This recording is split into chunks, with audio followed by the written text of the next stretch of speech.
The following podcast contains coarse language and adult themes. This week on the show, that's all I can stand, and I can't stand anymore. That's right, friends, we're talking the very current, very damp, hoped-for billion-dollar Marvel juggernaut, Black Panther, Wakanda Forever. I'm Reegs. And I'm Bloodaxe! Oh, shit. And he's Bloodaxe.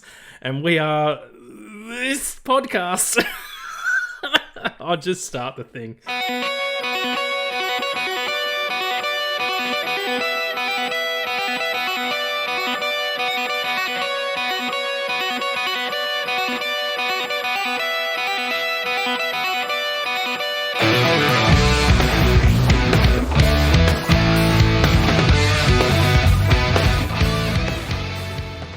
Hey friends, and welcome back to Bloodaxe, the podcast. Apparently it's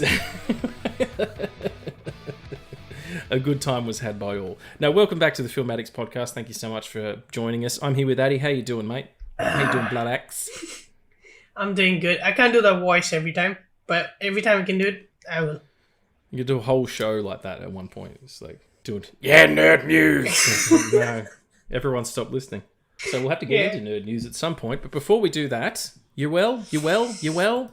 I'm well. How are you? Yeah, good. Good. It's been an interesting week. I turned the corner out of my 30s into my 40s. I turned 40 on Saturday. And we'll talk about that in what were we watching, because I did watch some good stuff on my birthday.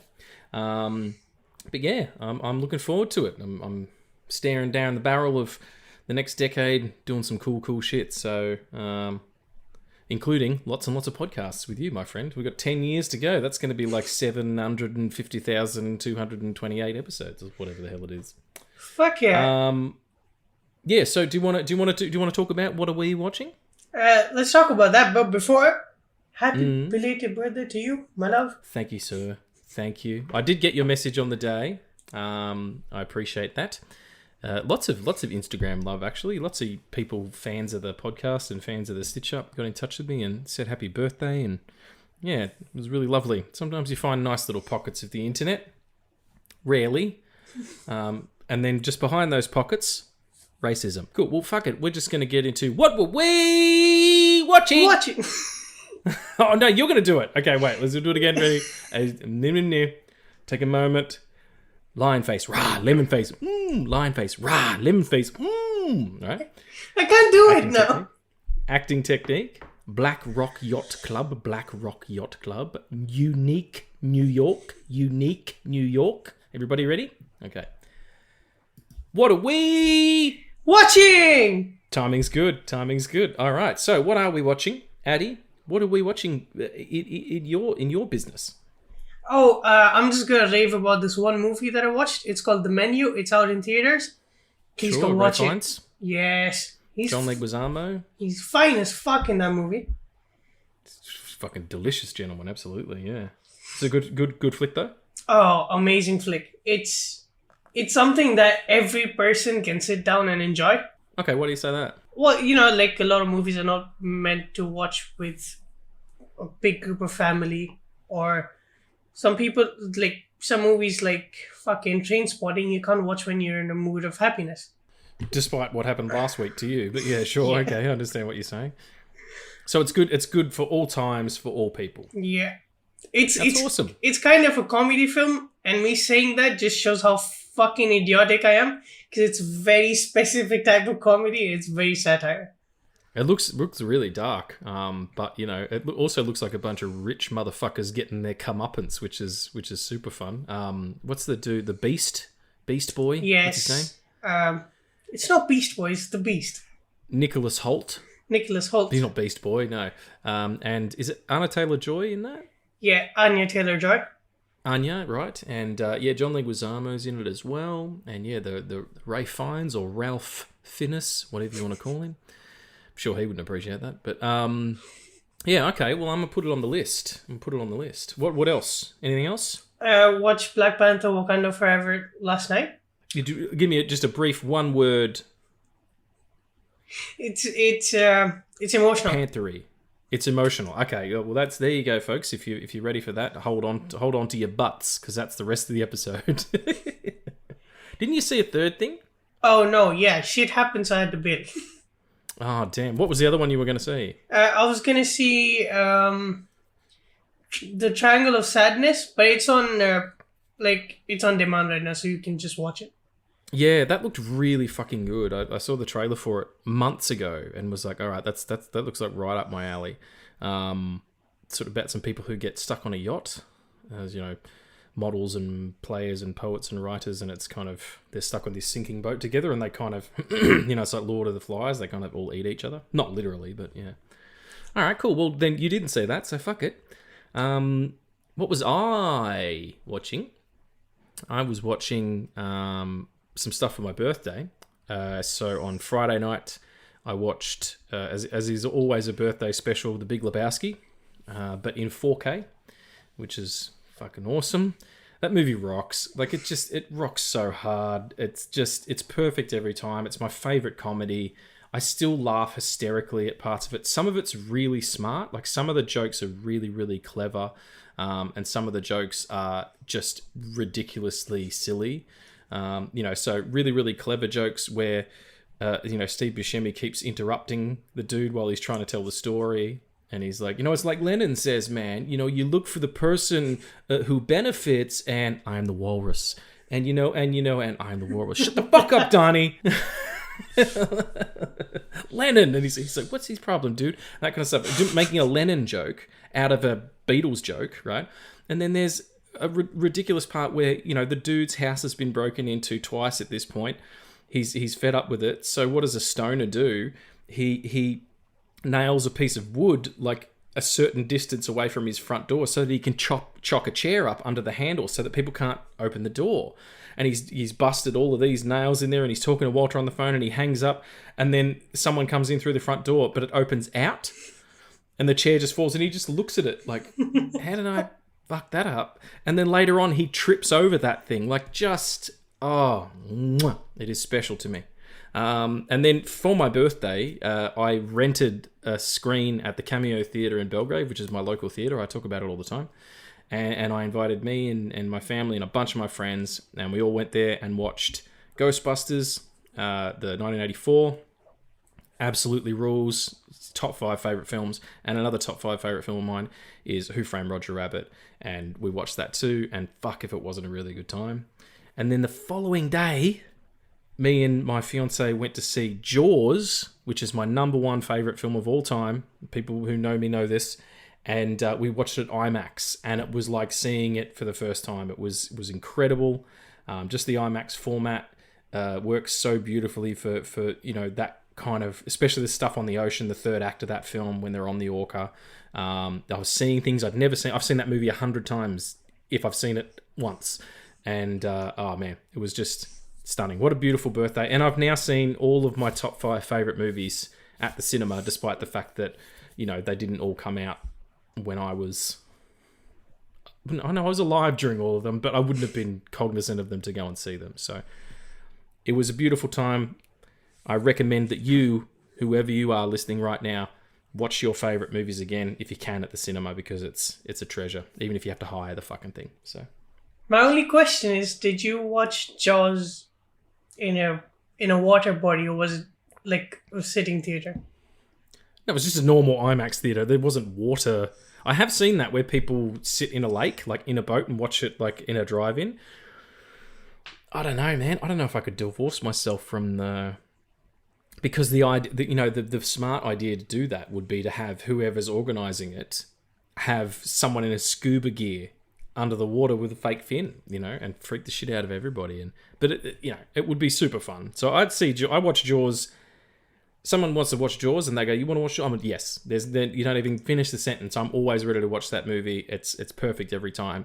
And I was actually explaining to my godfather the following day, because I had dinner with him and my dad, and he was asking me like, why do you like it so much? And about 10 minutes I spent explaining, it's the cinematography. It's not just nostalgia, like, because I've seen it so many times. It's the acting, it's the the subtlety, and there's it's a blockbuster, but it's emotional. It's like all this stuff, and at the end he's like, I'm going to have to watch it again.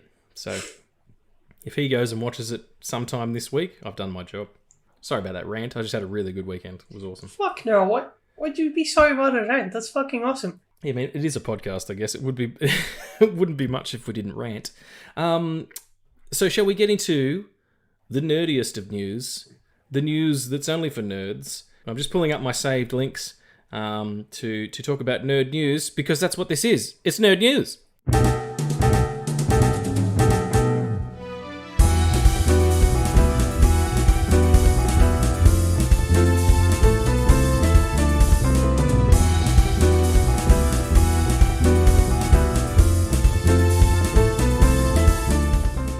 Alright, this time in Film Addicts podcast nerd news, date of Wednesday, the 30th November 2022. I'm 40, and Addy is 11. 19, dude. He's not, I know, but you know, it's young. Speaking of young people, this one's interesting. Antonio Banderas, the delicious Spanish treat that he is he Spanish or Mexican? I think he's Spanish. Correct me in the comments. He played Zorro, famously. He was also in my favourite movie of the year, which is Official Competition. You should check that out. But he said that he would like, when asked who should take over the role of Zorro, he said he would like Tom Holland to do it. You know Tom Holland, the white British actor, who's about 4'8"? Yes, Antonio Banderas said, yes, I would. I would consider that possibility. Why not? Of them, you know, passing the torch. Yeah, passing the torch. I did Uncharted with him, and he's so energetic and fun. Banderas said of Holland's acting style, he's got that spark too, so why not? How about that? I think that Tom Holland is wrong for that role, but then again, I don't work in Hollywood, and I'm also not Antonio Banderas, and when he talks, I listen. Next one. This one is specifically... Hold up. No, what's it? Why the fuck do they have to touch Zorro? Like, why can't they just let it be? Those two movies are really good. I don't know why they would do it anyway. If they're going to do it, they should stick him into a an old heroes kind of team movie with him and Tarzan and Flash Gordon and Mandrake the Magician and the Phantom and... Hang on a second, have I written this movie? Yes, I fucking have. Someone give me a call. Lee Falk's The Phantom is written and they all appear. Okay, this next one is very interesting, and you sent it to me, and at first I didn't really understand it, but now I think I do. So, James Gunn has stated in recent tweets that the AU, or whatever the animated films are, will be canon after his kind of shuffle takes place. So the outline of that, it will take into account I don't know if he's talking about the stuff that's already been done or the stuff moving forward. But either way, I'm pretty excited. How do you feel about that? I'm just happy that they're including that corner of DC. And the acronym is actually way worse than the actual name. The acronym is DCAMU, DC Animated Movie Universe. DCAU is DC Animated Universe, which is the Batman series, the Justice League series, and all that. Mm-hmm. So it seems like a lot of messing around, just talking about animated movies. I don't know. We've done that before, haven't we? We did, yeah. We did an entire episode on this. It's a great, like, this series of animated stuff DC's done is superior in a lot of ways to its live action output. So I'm totally keen. And the Batman ones in particular are really good. Sorry. Yeah, absolutely. And it has the best adaptation of Red Hood ever. Yeah, the Under the Red Hood adaptation where we talked about it last week, where Jensen Ackles plays Jason Todd. Fucking outstanding. I love it. That's probably one of my faves. Next, this one's interesting, especially considering what's been going on in the news. Well, probably like last year, but still. Johnny Depp will reportedly return as Captain Jack Sparrow, scheduled for a test shoot in the UK in February, and according to the call sheet from the production, it's the working title is called A Day at Sea.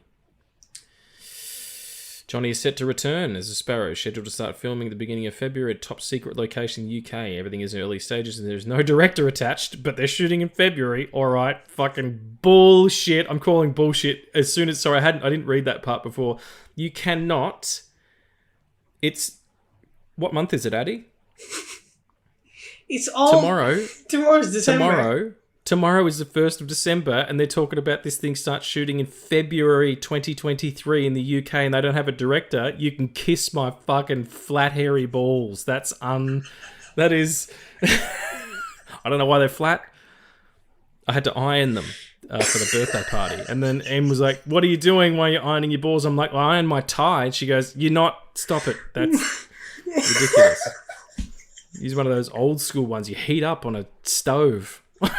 I don't know what I'm talking about, but Johnny Depp coming back. I thought like his stock had dropped heaps since all that guff that went on with him and what's her name, Amber Heard and everything. I mean, it's like I understand that he was definitely abused in that relationship. There's no doubt about it. The proof is in the doing poo on the bed. No, that's the proof is in the audio tapes of her speaking to him. It's a horrible way to speak to someone and. So manipulative and, so villainous and horrible. But I mean, he's no fucking saint either. Like, he certainly has some things to answer for. I'm just surprised that they're doing that. And what the fuck happened to the one with Margot Robbie that they were going to do? Yeah, see, this is why I hate it, because I have never, ever been a fan of the Pirates films. Whatever. I think it's pirate. Yeah, I think you're right. Because pirate and pirates is like kind of the same thing. Well, how come? It's just not for me. Like, I don't really like Johnny Depp. The only role I've liked him in is Rango, where he voices a chameleon. Yeah, he's basically doing Kermit. I have no fucking clue what that is. Like Kermit, the Muppet, the frog. Like Kermit and Miss Piggy, you don't know what that is? Listeners knows what I'm talking about. He sounds like Kermit, I'm telling you. Addy don't know about it. Watch a Muppet's Christmas Carol and talk to me next time. But I was very excited for Margot Robbie or like just that film, to see her in that element. You could have just stopped there. I was very excited for Margot Robbie. Full stop. End of sentence. Yeah, no, I just was interested to see what else it could have been. But the first Pirates movie is pretty good, and then the rest of them are just a little bit bloated. And it's a franchise town, isn't it? It's people go, this makes money. Let's make fucking half a dozen of them. And speaking of franchise town, this one's interesting, actually. Did you also get my joke in the fucking intro? Which one? I Can't Stands Namor. Yeah. You got it? You did? Okay, good, because I wasn't sure if you got it, because I thought that was hysterical when I thought it up. And thank you, Popeye. But anyway, speaking of Namor himself, Disney can't make a standalone film with this character because Universal still owns the rights. Apparently, the situation is... Yeah, actually, there is no real information here. It's just that they can't do it. And fucking they can't, so shut up. Yeah. Can only appear alone in marketing materials as long as it's within series of posters, and the characters cannot appear in a solo MCU movie, compared to the situation with the Hulks. The antagonist is borrowed from Universal. It is not owned by Disney Marvel. So that's a bummer, because I would have really dug, like the hero version of his story. Because I loved Namor. I read a run of his by John Byrne earlier this year, and it was balls to the wall crazy, but it was really fun, and he's an interesting character, especially the way that they do him in Wakanda Forever. So, yeah. What a shame. And I bet that actor's going, fuck! No singles! No goddamn singles! Yeah. They get one! They gave Spider-Man 3 already. I mean, hopefully he shows up in like an X-Men film, because he can. Because that's an X-Men film, they can have him there. But... yeah, man. I mean, this podcast is gonna have spoilers for Wakanda Forever, so I'm just gonna say this right now. I think the film version of Namor would very well, like, what the fuck am I saying? Yeah, I don't know. The film, the film version of Namor would appreciate a lot of ideas by Magneto. And yeah, they do have a similar ethos. Yeah, and absolutely. they might get along well. That's what I was gonna say. Get along well, not fucking ideas. The fuck. It's all right. For those of us in the room whose English is their second language, you do quite fucking well, my friend. I struggle with the first. Talking about mumbling nonsense, talking about how I iron my balls. That's never gonna come up again in the podcast, I don't think. Don't know why it came up now. Moving on, that's all the nerd news. So let's get into the meat and potatoes, as Addy likes to call it when he sends me the schedule of what we're doing each episode. The meat and potatoes. We're talking meat and potatoes. It's a great movie. No, we're talking Black Panther, Wakanda Forever, released in November of... Was it November? Yeah. November of 2022.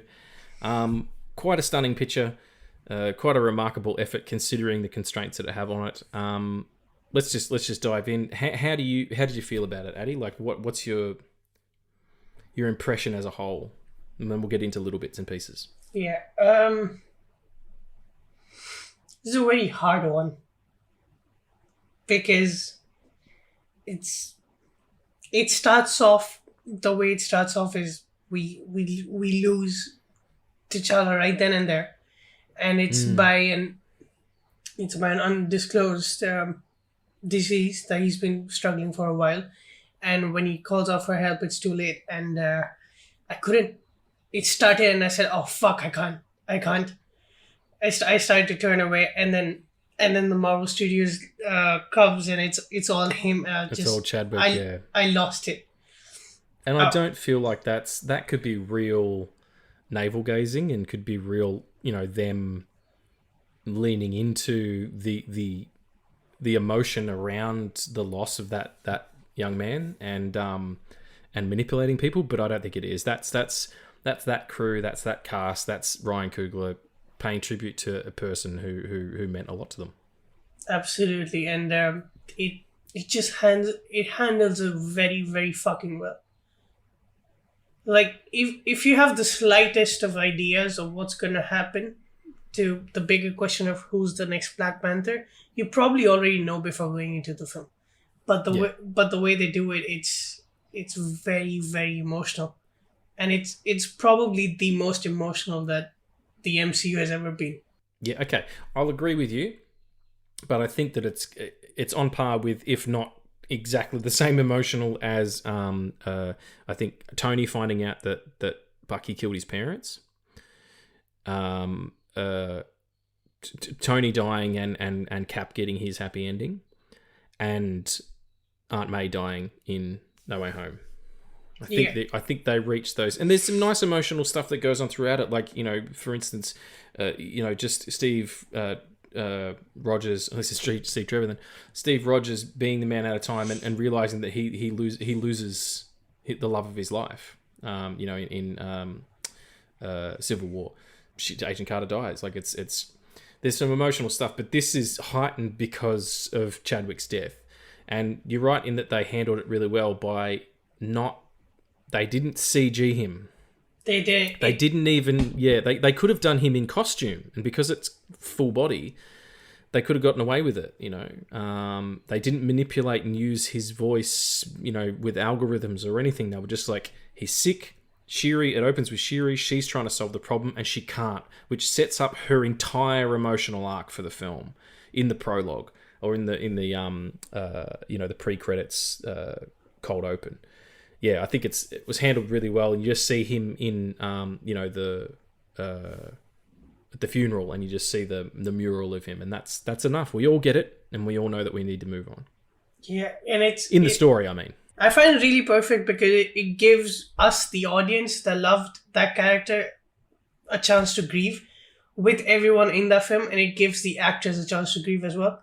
And then when that's done, there's like, okay, we're done with that. Now there's this story they have to follow through, and it's not like they. The reason why I say they handled it really well is because his presence is felt, or his absence is felt, and it's very much a driving force of Shuri. And like the first time we introduced to Black Panther, he's on a path of vengeance, and after he's let that vengeance take over him and then realize that this is not me and that we have to be greater than this. That's when he saves Zemo in Civil War. And it's the same arc that she goes through, but in a totally different way. And I love that her sort of introduction to this world of Black Panther is kind of the same journey that we had with him, but it's more emotional for her. Yeah, she has because she's also the smartest person in the MCU. It's been made perfectly clear that she is until Reed Richards comes along, I guess. But at the moment, it's her, and she couldn't save him. You know, it's that beautiful line from Superman 78. You know, all these powers, all the things I can do, and I couldn't save him when Clark Kent's father dies, and she can't, with all of her intellect, with all of her ability, she couldn't do it. And she does. She eventually recreates the flower, but it's not as important. Like, her becoming Black Panther is not as important as her sitting on the beach at the end, finally grieving, because she's not. She's tied up the whole time. She's pent up with all this rage, and she's just throwing it at anyone who's kind of in her way. You know, especially Namor, because he's a bad guy apparently. Yeah. And it's also interesting that in this emotional roller coaster of a film, we get probably the second most amazing villain, air quotes. He's really great. I like the actor. I like the motivation. You know, that we haven't seen them because, you know, we haven't needed to. And the fact that also it becomes an arms race movie. They're talking about the US government, which, you know, let's not make no qualms about it, sticks its fucking shit into everything all the time. Look at any war ever. That's what they do. If a continent, if a sovereign state like Wakanda had the kind of technology and weaponry, more particularly, that they had, it would be under threat from other nations attacking in the real world, not in a science fiction world. And then to find that same element underwater, and then to disrupt what's going on under there. These people have you know, evolved to the point where they can breathe underwater so that they can keep away from humanity, you know, the land dwellers. It's a wonderful message of don't fuck around and find out, for starters, but also don't disrespect the natural order of things. Don't disrespect nature, and we do it all the time. You know, whether it's you know, pollution, whether it's fracking, whether it's, you know, mining the earth for minerals. You disrespect how things are on the planet, and stick a finger up to Mother Nature for too long, something happens, like a really beautiful Mayan dude comes out of the ocean and kicks the shit out of everybody. Like, he whoops the Wakandans' ass when he first floods the city. Fucking alone! He's so cool. Like, the powers that they did, like, I mean, it's pretty daffy, the idea of Namor and his powers, like the feet, wings and all that stuff, but then you see him zipping around at super speed and breaking things in half with his bare hands and being, you know, bulletproof and nearly immortal and tribal as well. They haven't made him, like, in the books, he actually looks Eastern more than anything in the books, but he is, you know, he's sort of coloured. When he's coloured in, he doesn't look Mayan at all. But yeah, to do that and have it legit. Also, to have them speaking Mayu-Katikan the whole time, which I think is what they're speaking, that's a ballsy move too. Yeah. Like, to be like, no, okay, well, this is, of course they wouldn't speak English. Well, they have the ability to, but they wouldn't do it themselves, because that's these creatures of thousands of years. Well, not creatures, but people. These people who have other abilities, like breathing underwater. Have been communicating with each other long before English was even a thing. Absolutely, and the reason why I said that, I absolutely agree with you, and the reason why I said that Namor would enjoy the company of Magneto is because Namor's story isn't saving himself; it's keeping him and his whole entire kingdom of mutants. It's not just him. it's the whole entire kingdom of mutants safe from the entire world that's going to tear them apart. And he dropped it real low as well. He was like, I'm a mutant. Like, it was just like... Yeah. Like, okay, so he just tells her he's a mutant. We haven't really heard that word properly yet. Yes. If this is the end of this phase, correct? Yes, this marks the end of this phase. We do have the Christmas special, but that's not connected in any way. But this is the end. And we finally got the M word. Yeah, and you know, if we're talking about multiverse and all that kind of stuff, and you know, what's the bigger world that we haven't seen, I think that's definitely where they're going to lean. Absolutely, and like he said, I'm a mutant, and that was the equivalent of hearing the cartoon theme in Multiverse of Madness, where it was, oh man, I was like, oh shit, he said it. Oh snap! Yeah, I totally get it. It's also what I feel is a benefit to it in a way that the first film wasn't. The first film set up all these people and, you know, the Wakanda itself in a bigger way than we've seen before, but it was the journey was T'Challa's, and also his cousin. It was definitely what's his name? Michael B. Jordan's character again? Eric Killmonger. Killmonger, yeah. So it was definitely their parallel story. This time, this is an ensemble picture. Even though Shuri is the main emotional drive, Angela Bassett, I'm sorry, like, come at me if you want to, but if she doesn't at least, because the Oscars trying to include big pictures like this now to get people to watch the fucking shit. So this will probably, if not get a Best Picture nom, the way that the first one did, you know, because there's 10 of them now, it should get some technical awards, absolutely. And Angela Bassett should at least be nominated for Best Actress or Best Supporting Actress, because she is outstanding in this film. She is so wonderful. I was a little pissed that it didn't end up her in the suit. I just thought it'd be badass if she was that. So great. But also Okoye and the warriors, like her you know, the Wakandan chief guard, the Dora Milaje. Thank you. That's the one. What he said, the Dora Menagings. What is it? The Dora Milaje. Dora Milaje with chips. No, amazing. You know, got so much more screen time, and you kind of get an idea of what it is to be a servant warrior in an interesting way. I think that all kind of worked, and pacing wise, it was pretty good. It did lull in places, and it probably was a little bit too long. But the one thing that I felt like, you know, and I don't like being negative, but I have to say, I feel like Ironheart was really shoved in there. Do you?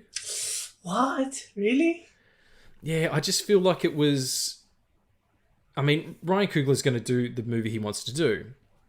He's one of the most original voices in modern cinema, honestly. If you see his pictures, even though he has, you know, he made Creed, which is fucking amazing, and Black Panther and stuff. So he's worked with big studios in genre, but he has a very distinct voice. You know, particularly when it comes to the kind of music choices and the way that he frames action and stuff. It's kind of got a signature on it. But I feel like Ironheart is them shoving it in to be like, she's going to get her series on Netflix in the next year or so, or whatever it is. We need to set her up. And you remove her from that story and have somebody else discover, or somebody else be the person who built the machine that found the vibranium. So it wasn't Lake Bell, or you just make it Lake Bell, that actress who's at the start, and not fuss around with that stuff. Not only do you remove a portion of that film that's kind of weighs it down a little bit, you also don't have to set this other character up while all of these other people are getting their second shot. Does that make sense? It does, but I also disagree with you. Well, fucking end the podcast forever. No, what? Okay. Because that's fine, you can disagree with me. I found her like... She was one of my favorite parts of the whole film. Okay, that's all right. I loved her energy, and I loved that she's the only one who can like have a face-to-face normal conversation with Shuri, and Shuri is like, I'm not gonna outsmart her because she can catch me. Yeah. And her, I mean, don't get me wrong. It's wonderful to have. Like, I enjoyed the actress and the performance, and visually it looks really cool. Like, it's we've got Iron Man back in the MCU now, and it's a young a female person of color. Like, absolutely big it up for representation. Like we were talking about last week with, Simu Liu talking about that. But the more they can do that, the better. I just felt like it was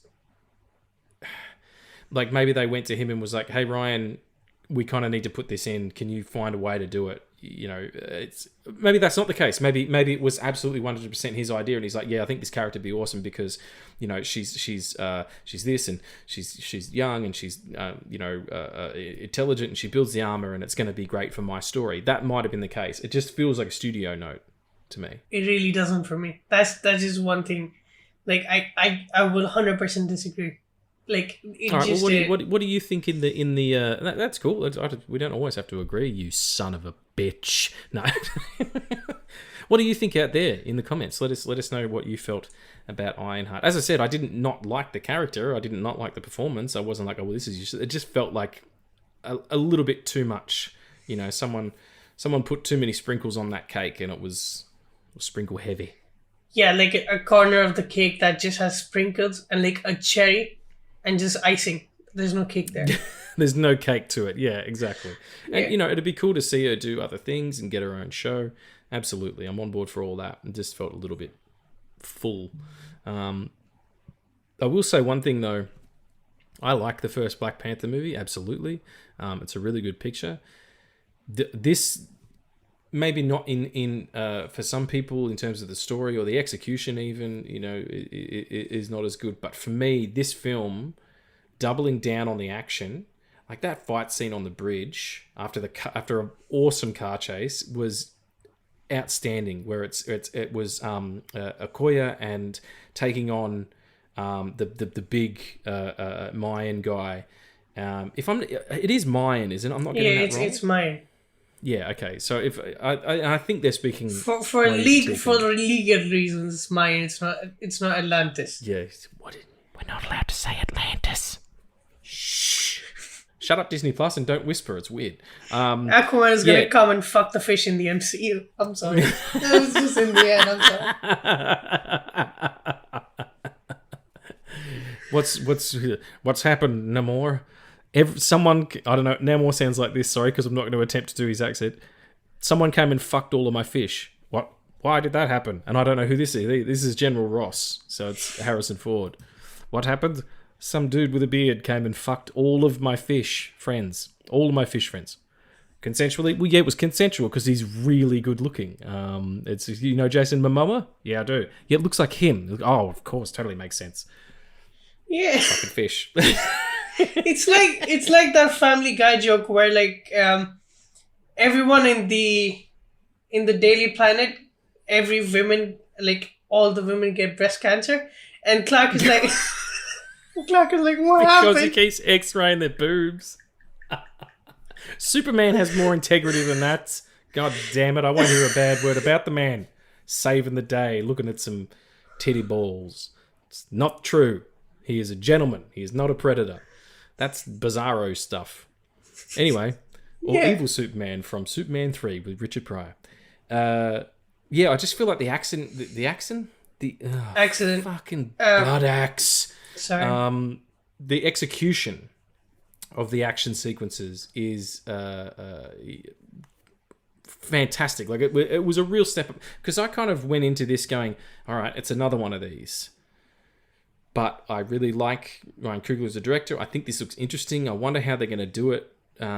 Because let's make no qualms about it. Like I said before, they were saddled with an enormous task of making this work without Chadwick. And Ryan's come out and said, like I know him, Mr. Coogler has come out and said he finished the first draft of the script and spoke to Chadwick and was like, do you want to read it?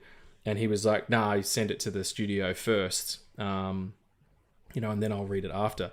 And he passed away shortly after that. Like, he didn't even get a chance to read the version that had him in it.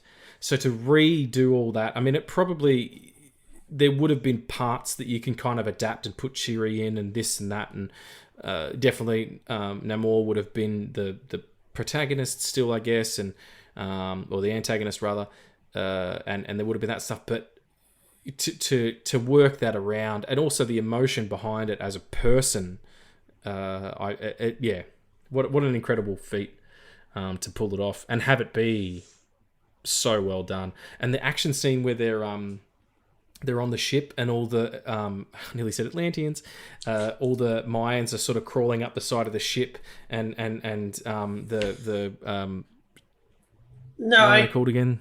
Okay, wait, they're not Mayan. They're based on Mayan people. They're not Mayan. The kingdom is called Talocan. Talocan, that's right. Yes. But so the Talacanese or Talacanians. Let's go with that because I don't really know the word. Because it's like two words and then there are two apostrophes, and I don't know how to pronounce that. That's too many apostrophes. That's totally fine. Are they umlauts? Are they over the vowels at the top of them? Yeah. No, it's one word and then there's two different words. But it's also right. one Okay, word. I see what you're saying. Yeah, sure. So yeah, all of Namor's homies are like climbing up the side of the boat, and then what are the warrior people called again? The Dora Milaje. Dora Milaje are like jumping down on them, and it just like it's so well done. And yeah, I'm just trying to think of the last really great, because I mean, there's obviously the huge fight scenes, especially in Endgame and stuff, but just the individuals. The one where I was most impressed was Cap 2, and he fights Batroc. And it's just a hand-to-hand, it's two guys hand-to-hand, and they're doing flips, and it's got that sort of rattling drum beat and stuff. That's the last time I can remember something that felt really unique and specific to a moment, and was motivated by something emotional, like where he says to him, "I thought you were more than a shield," and he drops it and takes his helmet off and says, "Let's find out." Every fight, particularly the last fight in this picture with Shiri and Namor, it's all driven by emotion. It's not just, these aren't mindless, war dog people or CG whatevers. These are people who are protecting their home, and can't breathe breathe air. They have these masks for water, and it all had so much more propulsion based on what the characters were going through and the motivations of the characters, as opposed to just a fight for fight's sake, is kind of what I'm getting at. Yeah, absolutely. I don't really like the bridge fight that much. How dare? I don't know. Just like the fight between Okoye and the other dude. Namor Light. Yep. Yeah. That fight's awesome. Yeah. But the whole accident and everything, it felt like very choppy. But then it got to a point where like it like moved away from that and it was good again. Yeah. Well, it's also it precedes a really emotional scene where you kind of get Namor's origin story, and like Shiri almost comes around to the idea of what's happening to him, and it balances things quite well, is what I'm saying. It's to do the action, even if you didn't think that one was great, it still balances it well with what's going on emotionally. Because the reason that is so propulsive and intense, that fight, is because that's where they're all at. The part where the guy sort of hits Okoye back, and she slides backwards and drags her spear along the concrete, and then like looks down and realizes how strong this fucking dude is. Like, her arc for this is, I'm a protector with no one to protect. I'm a warrior with no cause, because my king is dead, and she's got to adjust that. And here comes along someone who is protecting their king and is stronger than her. I mean, that's going to fuck up your self-esteem. Yeah, absolutely. If nothing else, I just love that the action was driven by something, because I'm tired of this emptiness, this empty stuff that we keep getting in these shows. Talking about the fight scenes, there's a suit that she creates for the Dora Milaje that's legally we can't call it a predator suit, but it's a blue and green predator suit. Did you like that? I didn't think it was needed. I don't know if that's a toy thing, like we need to sell some toys, or we need to give these characters agency, and because they are human beings, and the Tolokanians or whatever we call them, the Namor's folk, are superhuman. You need to be able to level the playing field the way that they do with Namor when they put him in a sauna.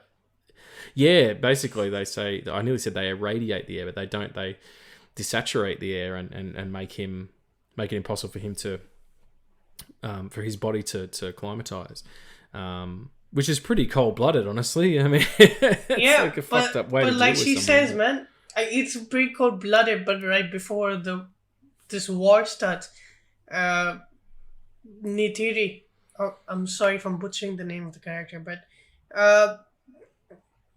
T'Challa's wife, she tells her that is this only vengeance that's causing this, and she says that vengeance has consumed me. So it makes perfect sense for her to go to that level, to fucking killing him.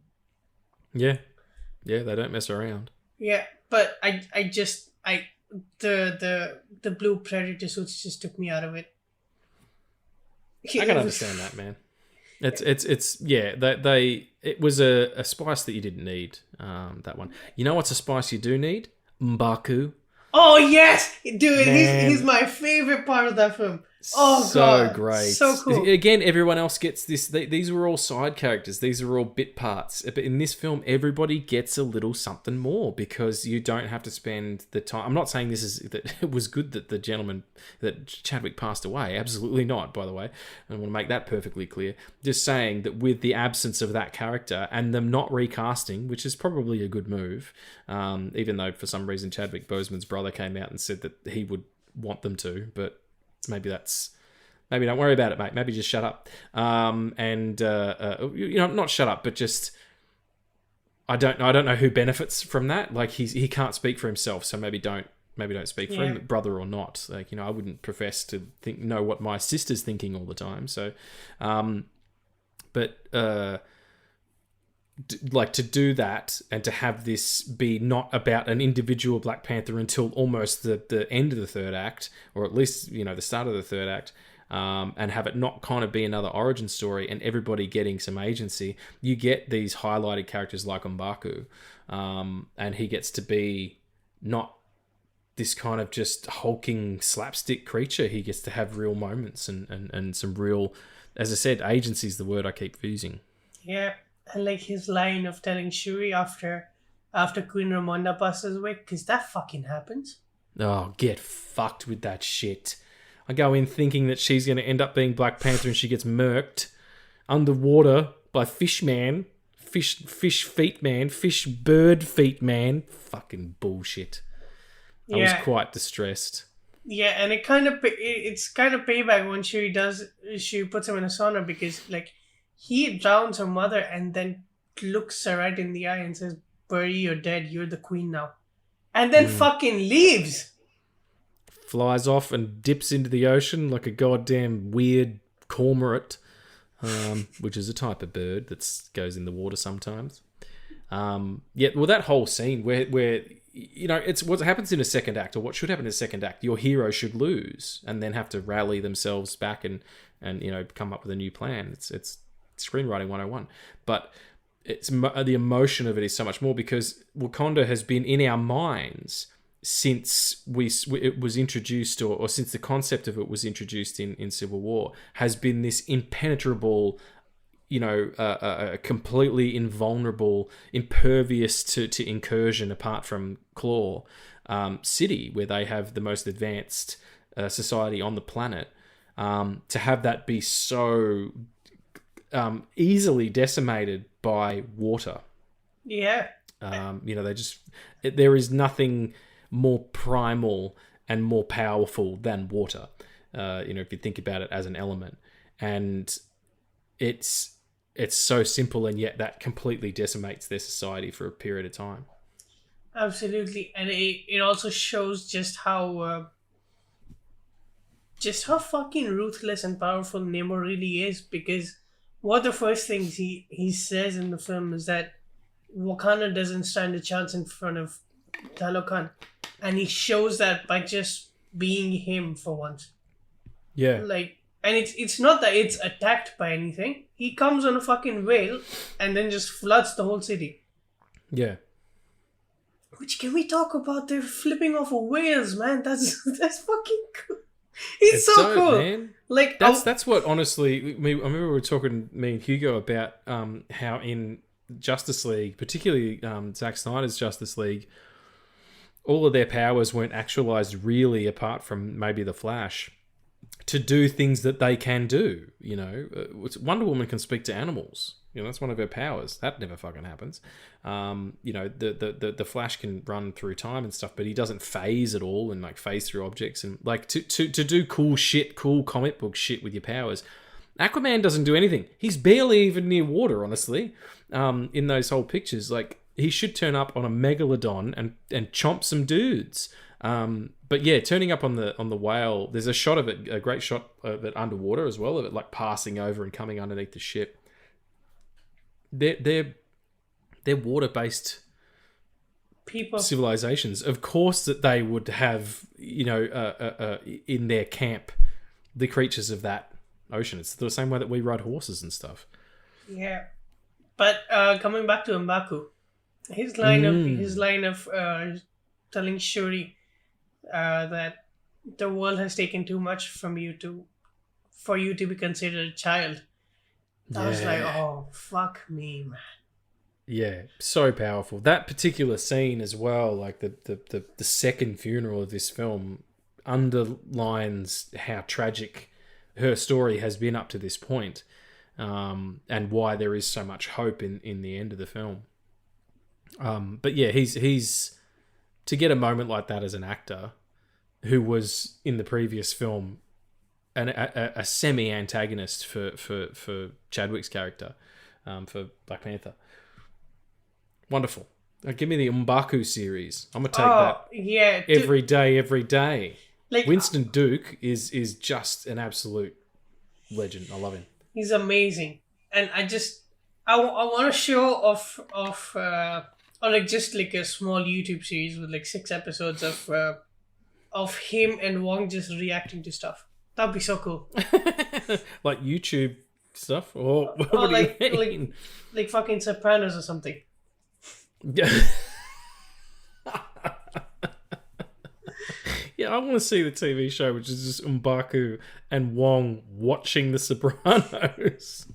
Oh no, that's right, because Wong's watching The Sopranos or talking about it with what's her name, Christy or something, you know, with an S but not where you think it is or something. No, like that. it's Madison. Some white nonsense. Yeah, it's absolute white nonsense. No offense, by the way. No, none taken. That's totally fine.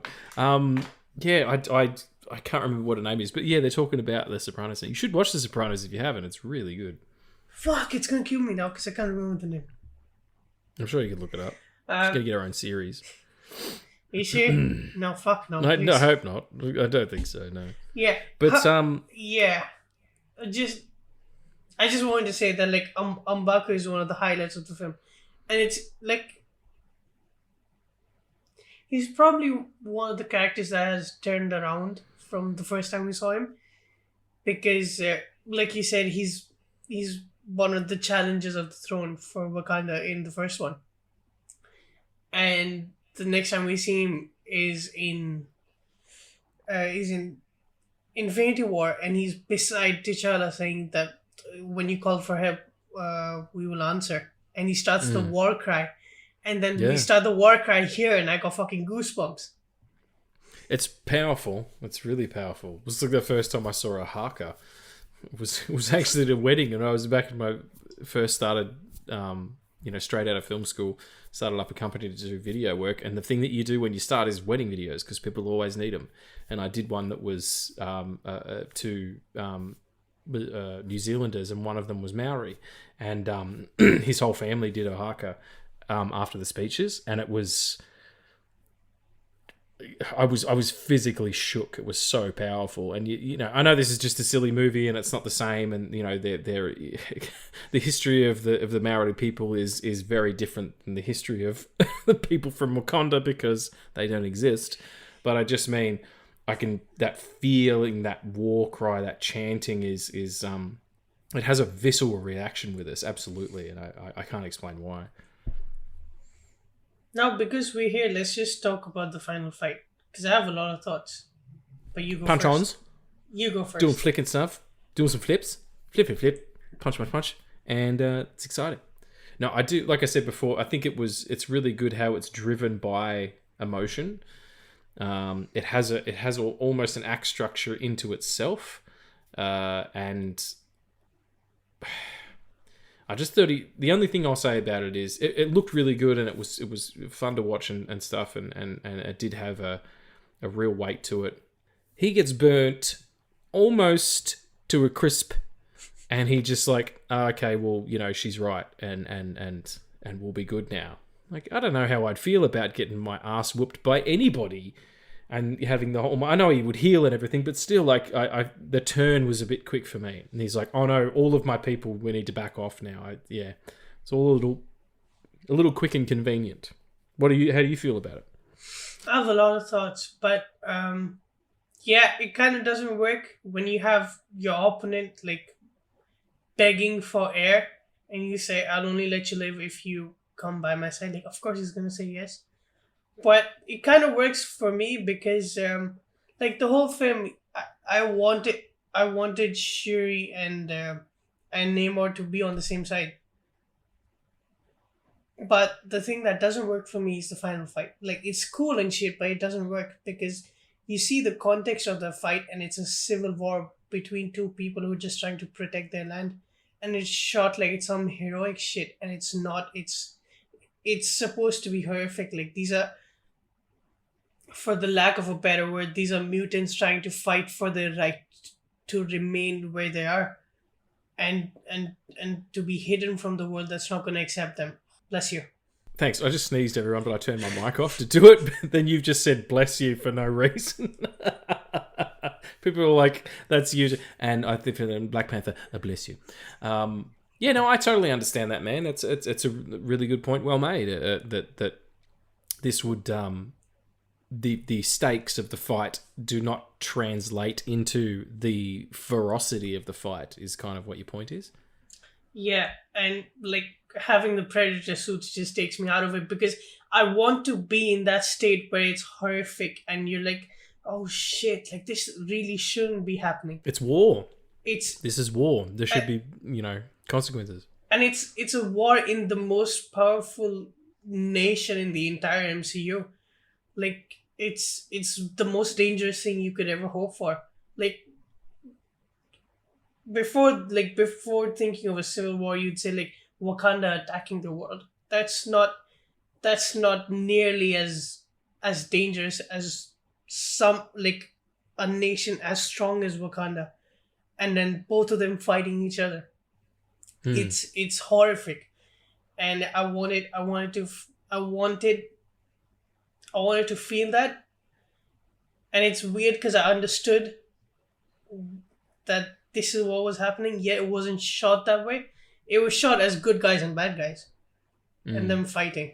It should probably have global effects as well. Like I know that they're at the UN and they're talking to the Americans in particular about we want all your shit the way that they do, colonists. But yeah, I just on a world stage this would play bigger. But they're doing that a lot lately because how come no one is fucking talking about there's half of a head and some fingers sticking up out of the ocean somewhere? Yeah. You know what I mean? Like there's a celestial half bursting out of not even half, a portion bursting out of the ocean and no one talks about it. The stakes need to be a bit higher in that respect. I think the emotional stakes are there, but in terms of these two warring nations, especially considering the background that they have as well. Like they are ancient civilizations as well. Formed the most sophisticated warriors on the planet, while all of us European motherfuckers were still hiding in caves and shit. Yeah, and like, I love that his enemy name is Namor, which translates to no amor, which is no love, because he was a child of no love.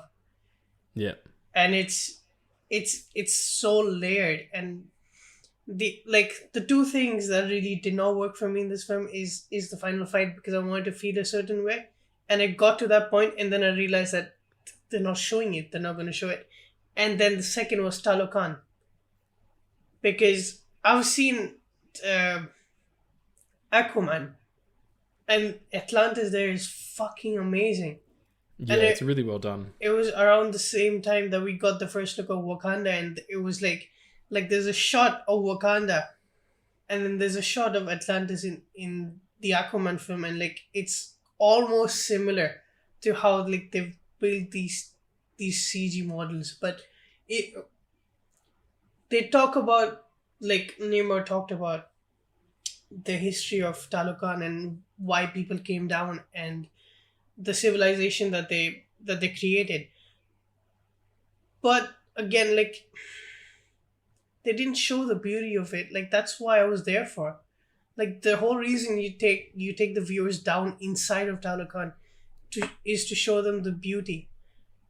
And I didn't get that. And it felt kind of weird to me that they didn't really show how amazing these structures and these people, given the fact that yes, like the people and everything, that's the main goal of Namor, is to protect them, and that's done perfectly well. But just the kingdom itself, if that makes sense, it wasn't like they would like he talked about how amazing it is, but we didn't really see it. If that makes sense. Yeah, it's a missed opportunity. You saw patches of it. But you didn't get to see the grandeur the way that you did in Aquaman. But having said that, we do spend a lot more time there in Aquaman because of the nature of the story. It's this story is not 100% Namor's, whereas it was 100% Aquaman's. But let's before we finish up talking about Wakanda Forever, let's talk about the future of what this is. What this sets up, and also the stinger scene. Which is probably the most anachronistic, well, not anachronistic, the most useless stinger scene I think they've done, apart from the one where Cap came out and was like, well, you've waited this long, and sometimes that's my favorite one. Fuck you for saying that. That's my favorite. Yeah, but one. I mean, it doesn't further the plot of anything the way that the others have. Like, what does this further the plot of? That T'Challa had a son who is now heir to the throne. Well, then you've completely missed the point. Because what was the point then? Because Doctor Strange in the Multiverse of Madness also does the same thing, where Clea comes out of fucking nowhere and says, "We need your help." And like, who the fuck is this chick? And why did she cut off like butter in the reality? But I get your point. I hated that. Absolutely, like. You didn't like the stinger in this film, or the one in Doctor Strange? Fucking both. Both of them. Yeah, fair enough. Yeah. I didn't like that. I did not like that at all. Like. For me, the film ends with her on the beach grieving. That's it. Yeah, and, like I said, that's she hasn't grieved. That her whole arc is getting to a place where she can grieve, and be okay with that, and be okay with herself. Really powerful. And then you just have, albeit baller ass credits, and then this weird stinger scene where it's like, I mean, what are they doing? Are they setting up Black Panther Jr.? Like, I don't know what that does. It doesn't add anything. It's the first time that I've ever agreed with the ethos that if you're, as soon as the credits start, your film's over. Which is, what I think it was either Siskel or Ebert who said it. The film reviewers. You've got my attention up until that point, and then when that happens, just don't hang a hat on something after the fact. And I normally wouldn't agree with it, but this time I was just confused as to. Yeah. At first I thought, and maybe this is my naivety because I didn't know Chadwick Boseman's personal situation, but I thought it was his actual son or something. and it was just like a little tip of the hat kind of thing. But he didn't have any children at all. I looked it up afterwards because I was confused. But yeah, it doesn't really set anything up. What things that are set up, obviously, is Namor is now in this. We have Shuri as Black Panther. Wakanda and Talokan are working together in capacity, or at least not warring anymore. You also have Ironheart. You know, what would you like to see? Do we want to see more Wakanda, or do we want to start letting these things go and become something else? Like, does Ryan Coogler have another one in him? I think he would be a perfect choice to do. Can I say it? Will I say it? I'll fucking say it. I think it'd be a perfect choice to do a mutant film. I thought you were going to say give him Secret Wars. I'm like, no, that's too. I think on that grander scale, it's you need people who are like okay with being told what to do, and I don't think. I think he's better if he has no shackles at all. The reason why I said a mutant film, because I don't care if it's the X-Men. I just want him to tell a story of mutants. Like, fuck it, have it be a 2 hour and 30-minute film with 30-minute stories, just short stories in that one, with like focusing on Storm, Beast, or just the characters that we don't know from the X-Men. Yeah, and instead of leaning into what's the obvious, which would be an X-Men picture or a Wolverine solo picture, something like that. Yeah, anthology type. Or, you know, if he wants to continue to, further the, what's the word? Inclusivity of Marvel, particularly in the mutant verse bit that they have available to them, because it is very diverse.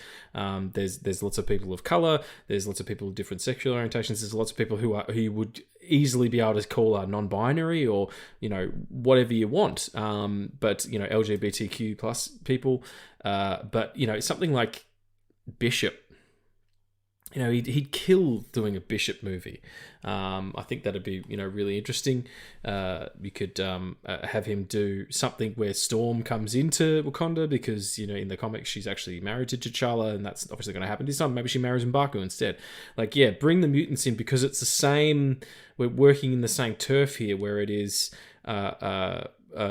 minorities and people who are set upon, even though they are.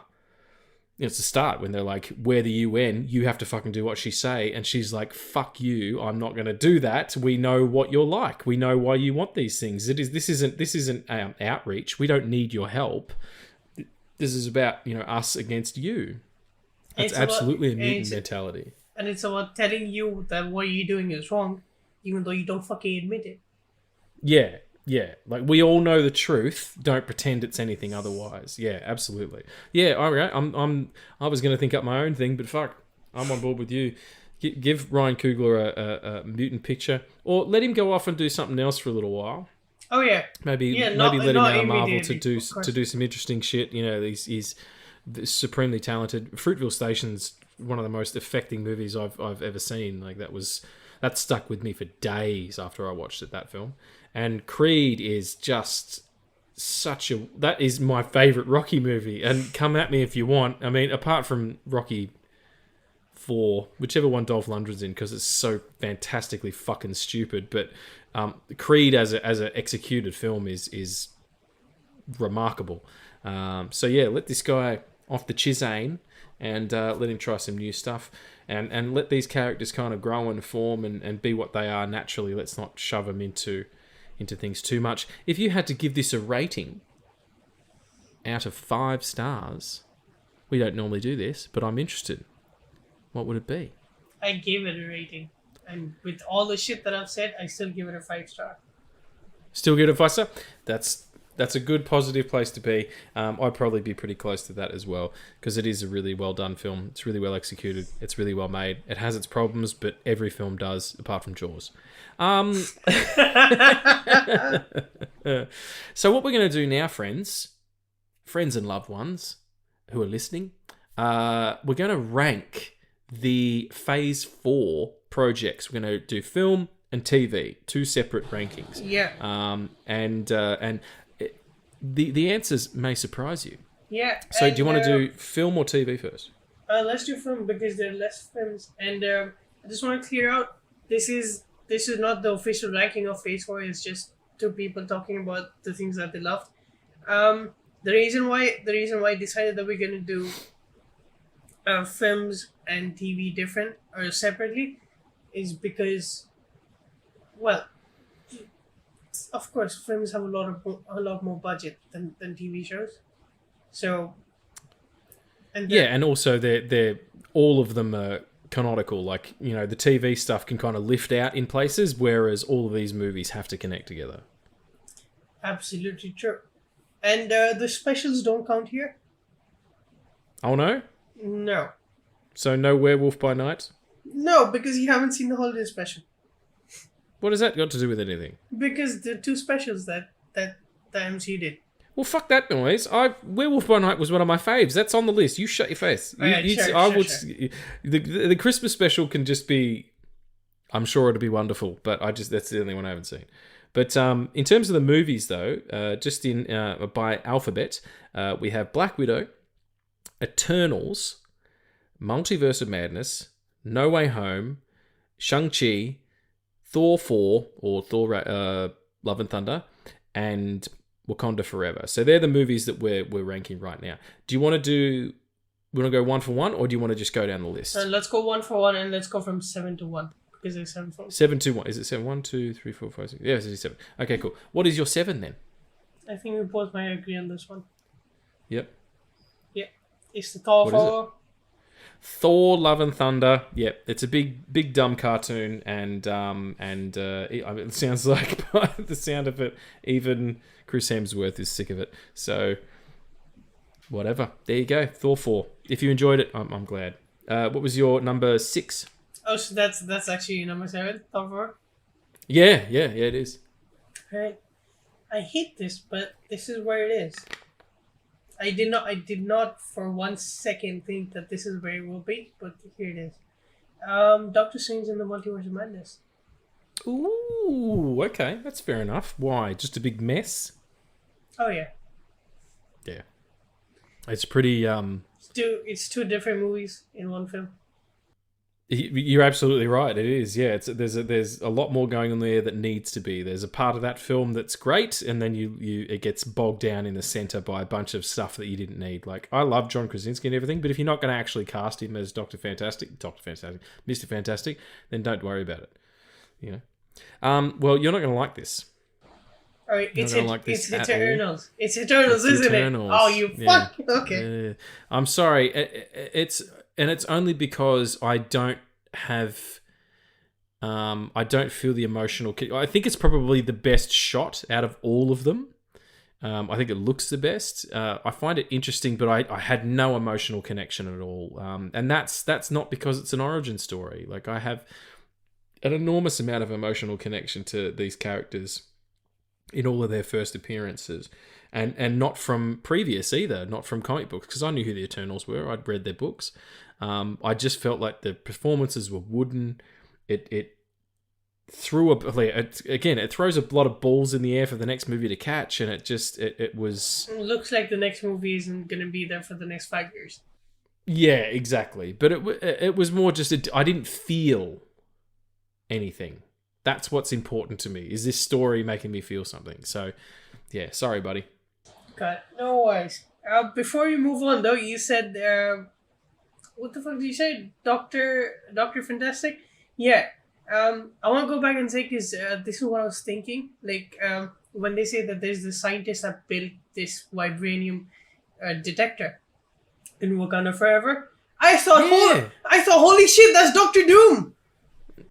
It could be, yeah. It could have been. That would have been a really good idea. But the thing that I don't understand about that, though, is because they've come out and said that the Fantastic Four picture will not include Doctor Doom, and also that it's set in the 60s. It is set in the 60s. I don't think they said they want to include Doctor Doom. That's bullshit. You can't. He's like the fourth one in there, man. Yeah. who goes in the fucking space shuttle? He does, yeah. Well, I mean, not in the comics he doesn't, I don't think. Or does he? I don't fucking know. I haven't read that. No, he doesn't in the comics. You know, that's in the first movie that they made with years ago. That he's on the ship with them, but that's not in the comics. They don't even know who he is at first in the comics, if I remember correctly. But if I'm wrong, you can correct me in the comments out there, or you film nerds, or comic nerds rather. But yeah, that would have been really cool. Yeah, I was like, oh shit, they're doing Doctor Doom here. I was like, oh okay, that makes a lot of sense. That it's really brilliant. Then fucking Doctor Doom. The Doomist, the man in the mask. All right, so number 5. Black Widow. Same. Hey, that's awesome. Samesies. Yeah, I dig Black Widow. I think it was well put together. It was just late. Yeah, it was very late. And it's the reason why it's on number 5 is David Harper and Florence Pugh.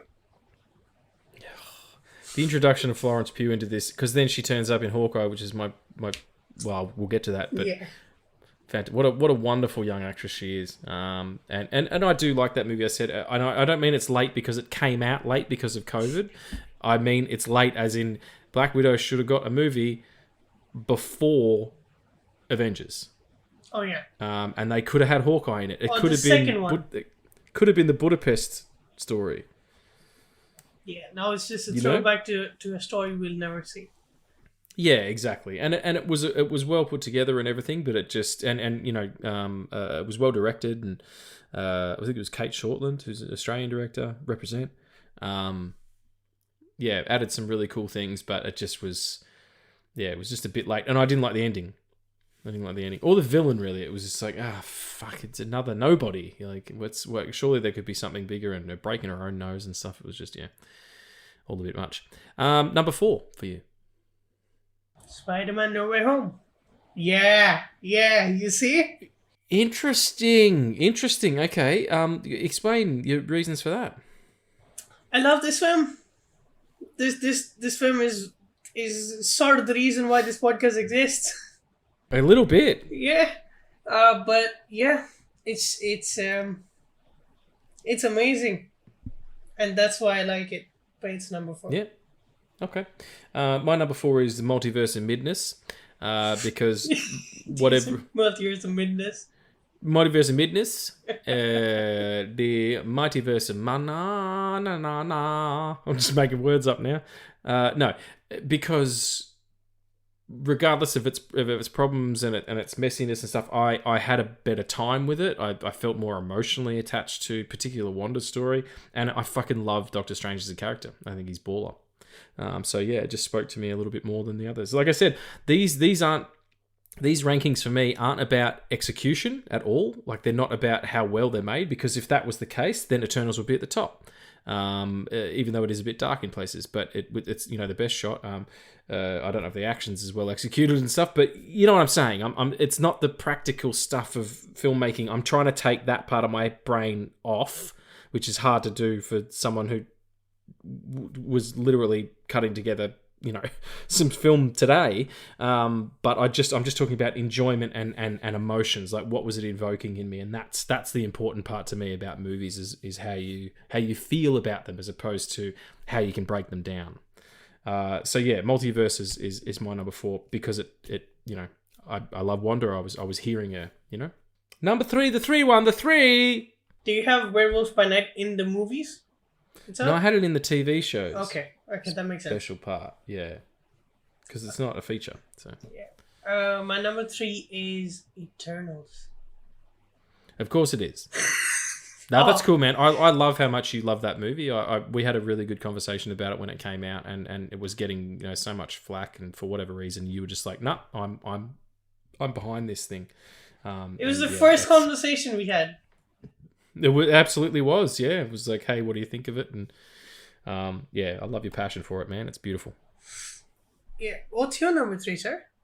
My number 3 is Shang-Chi and Legend of the Ten Rings. Of course. Because I think it's really cool. I mean, it's a kung fu movie for people who don't know better. Honestly, it's like a kung fu movie for people who've never seen, a proper kung fu movie, who've never seen Drunken Master or something cool like that. But again, it opens up inclusivity into the Marvel universe. Simulu's right. It has a romantic story for a relationship for our protagonist that is not romantic. It's just two best friends having an adventure. And fucking tell me that you were guessing there'd be a dragon fight at the end of it. Like, I know that turned the corner a bit for people and like, oh, what the fuck is this nonsense? But it's a kung fu movie. Of course there's a fucking dragon. Well, there's not a lot of dragons in kung fu movies, honestly. There's mostly just people doing kung fu. But, sorry, hang on one sec. It's people doing dragon moves. That's all it is. Sometimes. It's them trying to dance like dragons. Sometimes. But it's more just that it was unexpected and I've only seen it the once. I only saw it at the cinema once. But it was interesting. And I like also the father and son stuff is that always gets me. Yeah, absolutely. And all right, number 2. And all that is why Shang-Chi is number 2 for me. Yes! Shang-Chi, number 2. Awesome. Yeah, what's your number 2? Wakanda Forever. Okay. Because I felt the passion, I felt the emotion, and Angela fucking Bassett. Like, just get out of town. What's your number 2? Oh, no, you did your number 2. What's your number 1? Oh, here we go. Do a drum roll. Black Panther, Wakanda Forever. Black Panther, Wakanda Forever, number 1. For reasons why, see the previous just 40 this minutes. episode, yeah. Yeah, just go back and listen for a little bit. My number 1 is No Way Home. Yeah. Because it just... It exists. I still cannot get my fucking little head around that. Like, maybe it makes more sense to people who are younger than me, people who were born around the time of the Toby movies coming out, or even born after that, because you can be born in 2015. You could be born in 2005, and you're 17 now. Do you know what I'm saying? So these movies, and then someone like you whose movies are the Andrew movies, they came in late. I was 30 when that first film came out. Like, to see that happen and the possibility of opening up, it's also really well executed. It's super lean. Even though it's long, it's super lean and super sharp for a film that has so much going on and you know, has so much...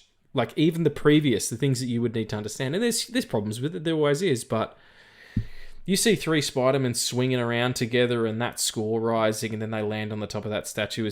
You know, I defy you not to feel something. And as a huge Spider-Man fan, like, I've always been we did the Spider-thon episodes. Yeah, my heart sang. It was beautiful. I've seen it a bunch of times. And Tom Holland's the best he's ever been. That last scene where he goes into the donut shop and... He's made everyone forget him, and he wants to tell Mary Jane who he is and explain everything, and then he sees the cut on her head. Just, yeah, and he's like, oh no, there is a reason. And that final shot of him solo in that shitty apartment in the bright suit, swinging around at Christmas time, like, fucking yes. It made me so happy. So that's my number 1. Yeah. And a rant. That's exactly how I feel, and I'm still fine with it being my number 4 for some reason. It's okay. Yeah. Maybe we'll come back and, you know, when they've got the next phase, and we'll dip in and, you know, see how you feel about it. Because there's going to be more stuff that'll more Spider-Man stuff too. Like, they're already talking about shooting the 4th one next year. Yeah, they still don't have a director again. That's what happens. Shall we do the television programs? Yes, let's do the television programs. I don't have Werewolf by Night in my list. Well, I don't have the one with all the special Christmas stuff, because I don't know if everybody knows this. It's fucking November, so yeah. I'm gonna watch it when it's December. Tomorrow's December 1st. That's when my Christmas binging starts, and maybe I'll start with that. Oh, I hate Christmas, so when I watched it, I was like, oh, this is when my hate starts. What do you hate Christmas for? Just a bunch of shit. What's your number? 1, 2, 3, 4. What is it? How many 9? It is 9, 8. isn't it? No, it's 8. 8. Yeah.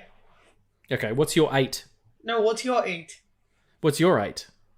I'm alright. What's your 8? It's like Rosencrantz and Guildenstern, where they're having a tennis match where it can only be questions. Anyway, What If? Only because they completely neutered Thanos. And I was like, you can get fucked. Thanos at the end of Infinity War, sitting down on that porch, and then the movie ends, is some of the most badass shit I've ever seen. And to be him like, oh no, because T'Challa was so good and kind-hearted, he could talk him out of being a fucking maniacal, genocidal madman. No, thank you. What's your number 8? What If? Ooh, same reasons. What was your reasons? Same reasons. Yeah. No, yeah. It's not more of the Thanos shit. It's just it could have been so much more better if they actually invested in the worlds that they were showing. Like, it almost becomes a comedy show by the end of it. Oh yeah, absolutely, yeah. And I think the episode that is executed really well is the Agent Carter one.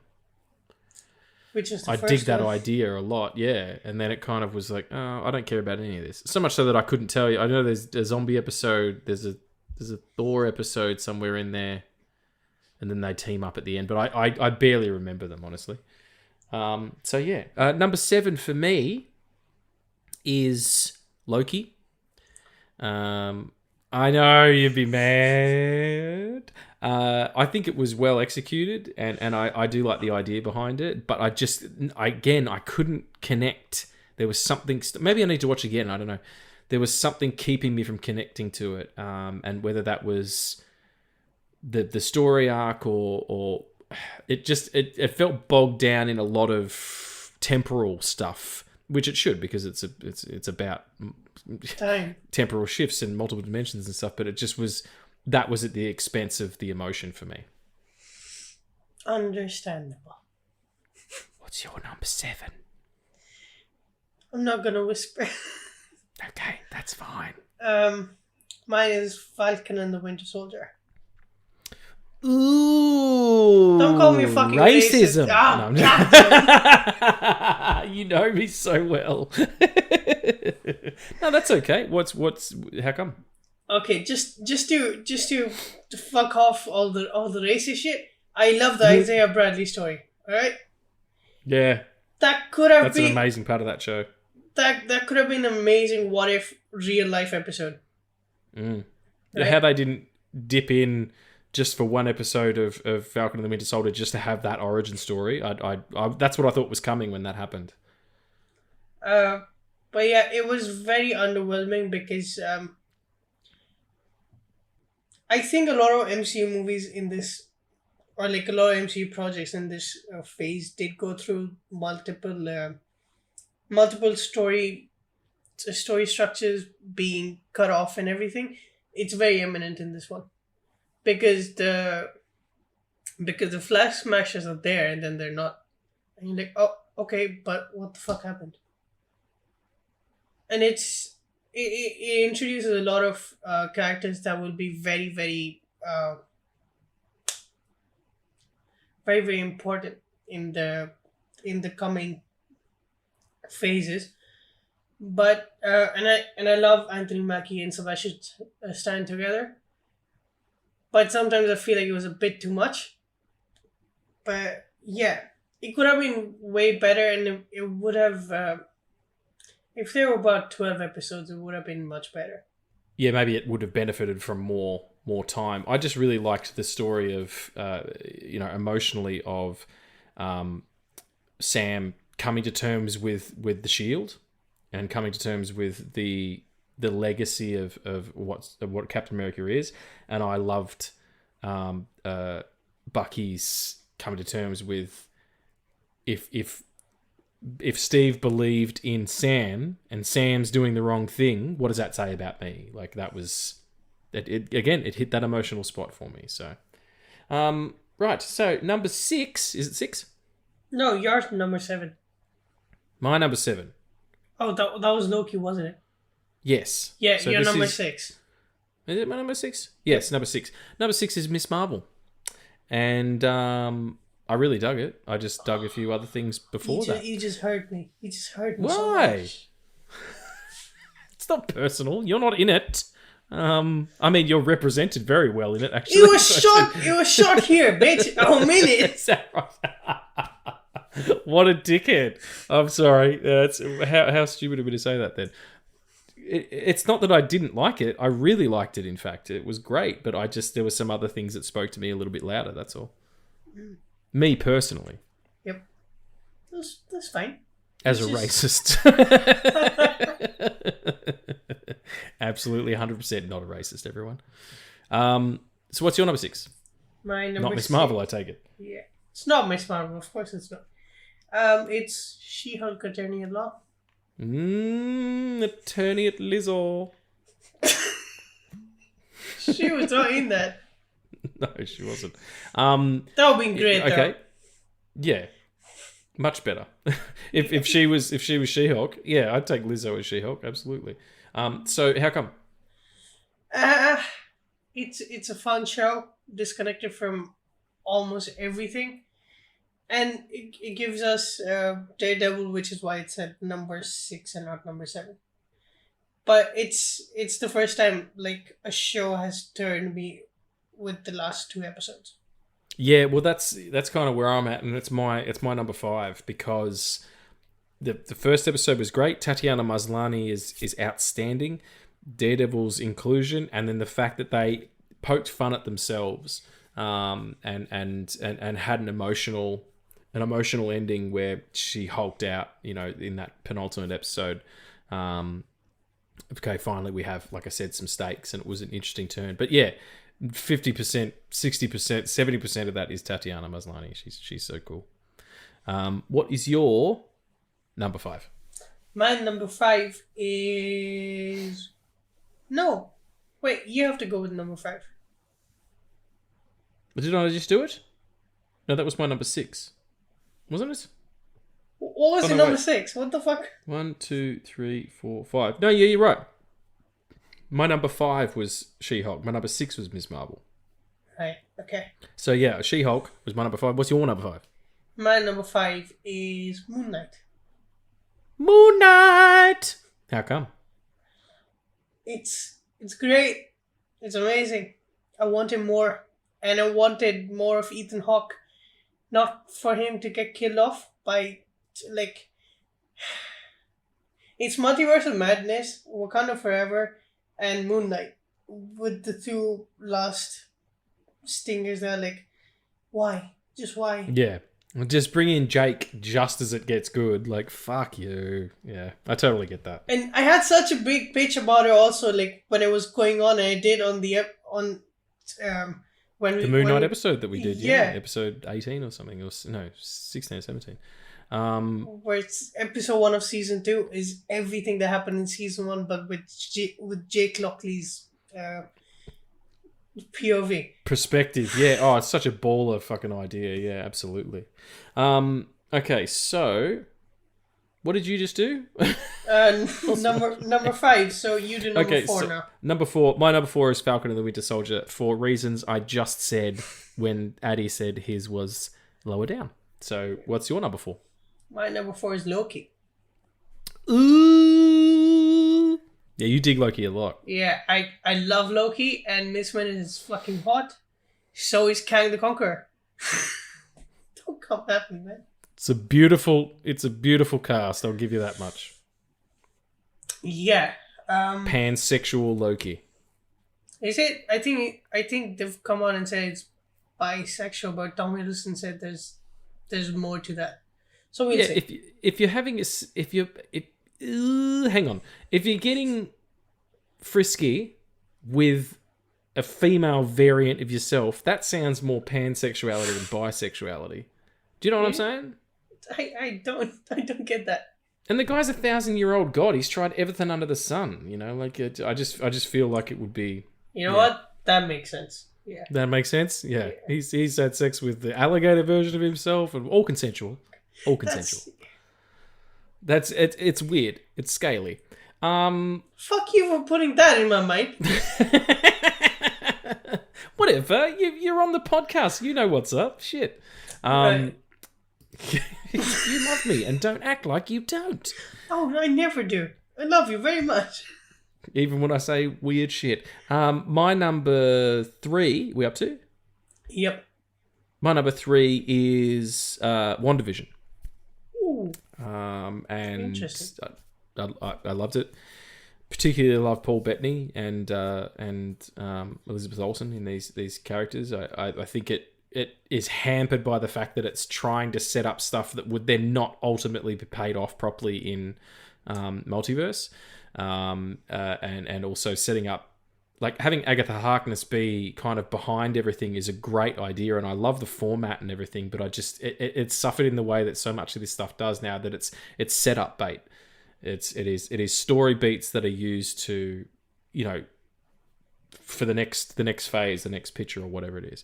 But beautifully performed, wonderful meditation on trauma. That's really obvious, but it's also a wonderful meditation on a relationship that is ultimately doomed. So, yeah, number 3. What's your number 3? My number 3 is Miss Marvel. Swish. How come? Oh, because everything. Because she's the first brown superhero. She's amazing. She's a fan, and I see so much of myself in that character, and I can't, like, I know that it has problems, and that's the first episode. That's the first series where I'm like, fuck the problems. I just love it. I love it so much. Awesome. I'm glad to hear that. It's always good when you can see yourself, in people, and you should be able to, regardless of, with these characters, regardless of your race or color or creed or sexual orientation, some part of it should speak to you, which is why my number 2 is Moon Knight. I had a problem with its execution in some places, and the CG Kate was annoying. Like, just give him a suit. But Oscar Isaacs is amazing. It's so well performed.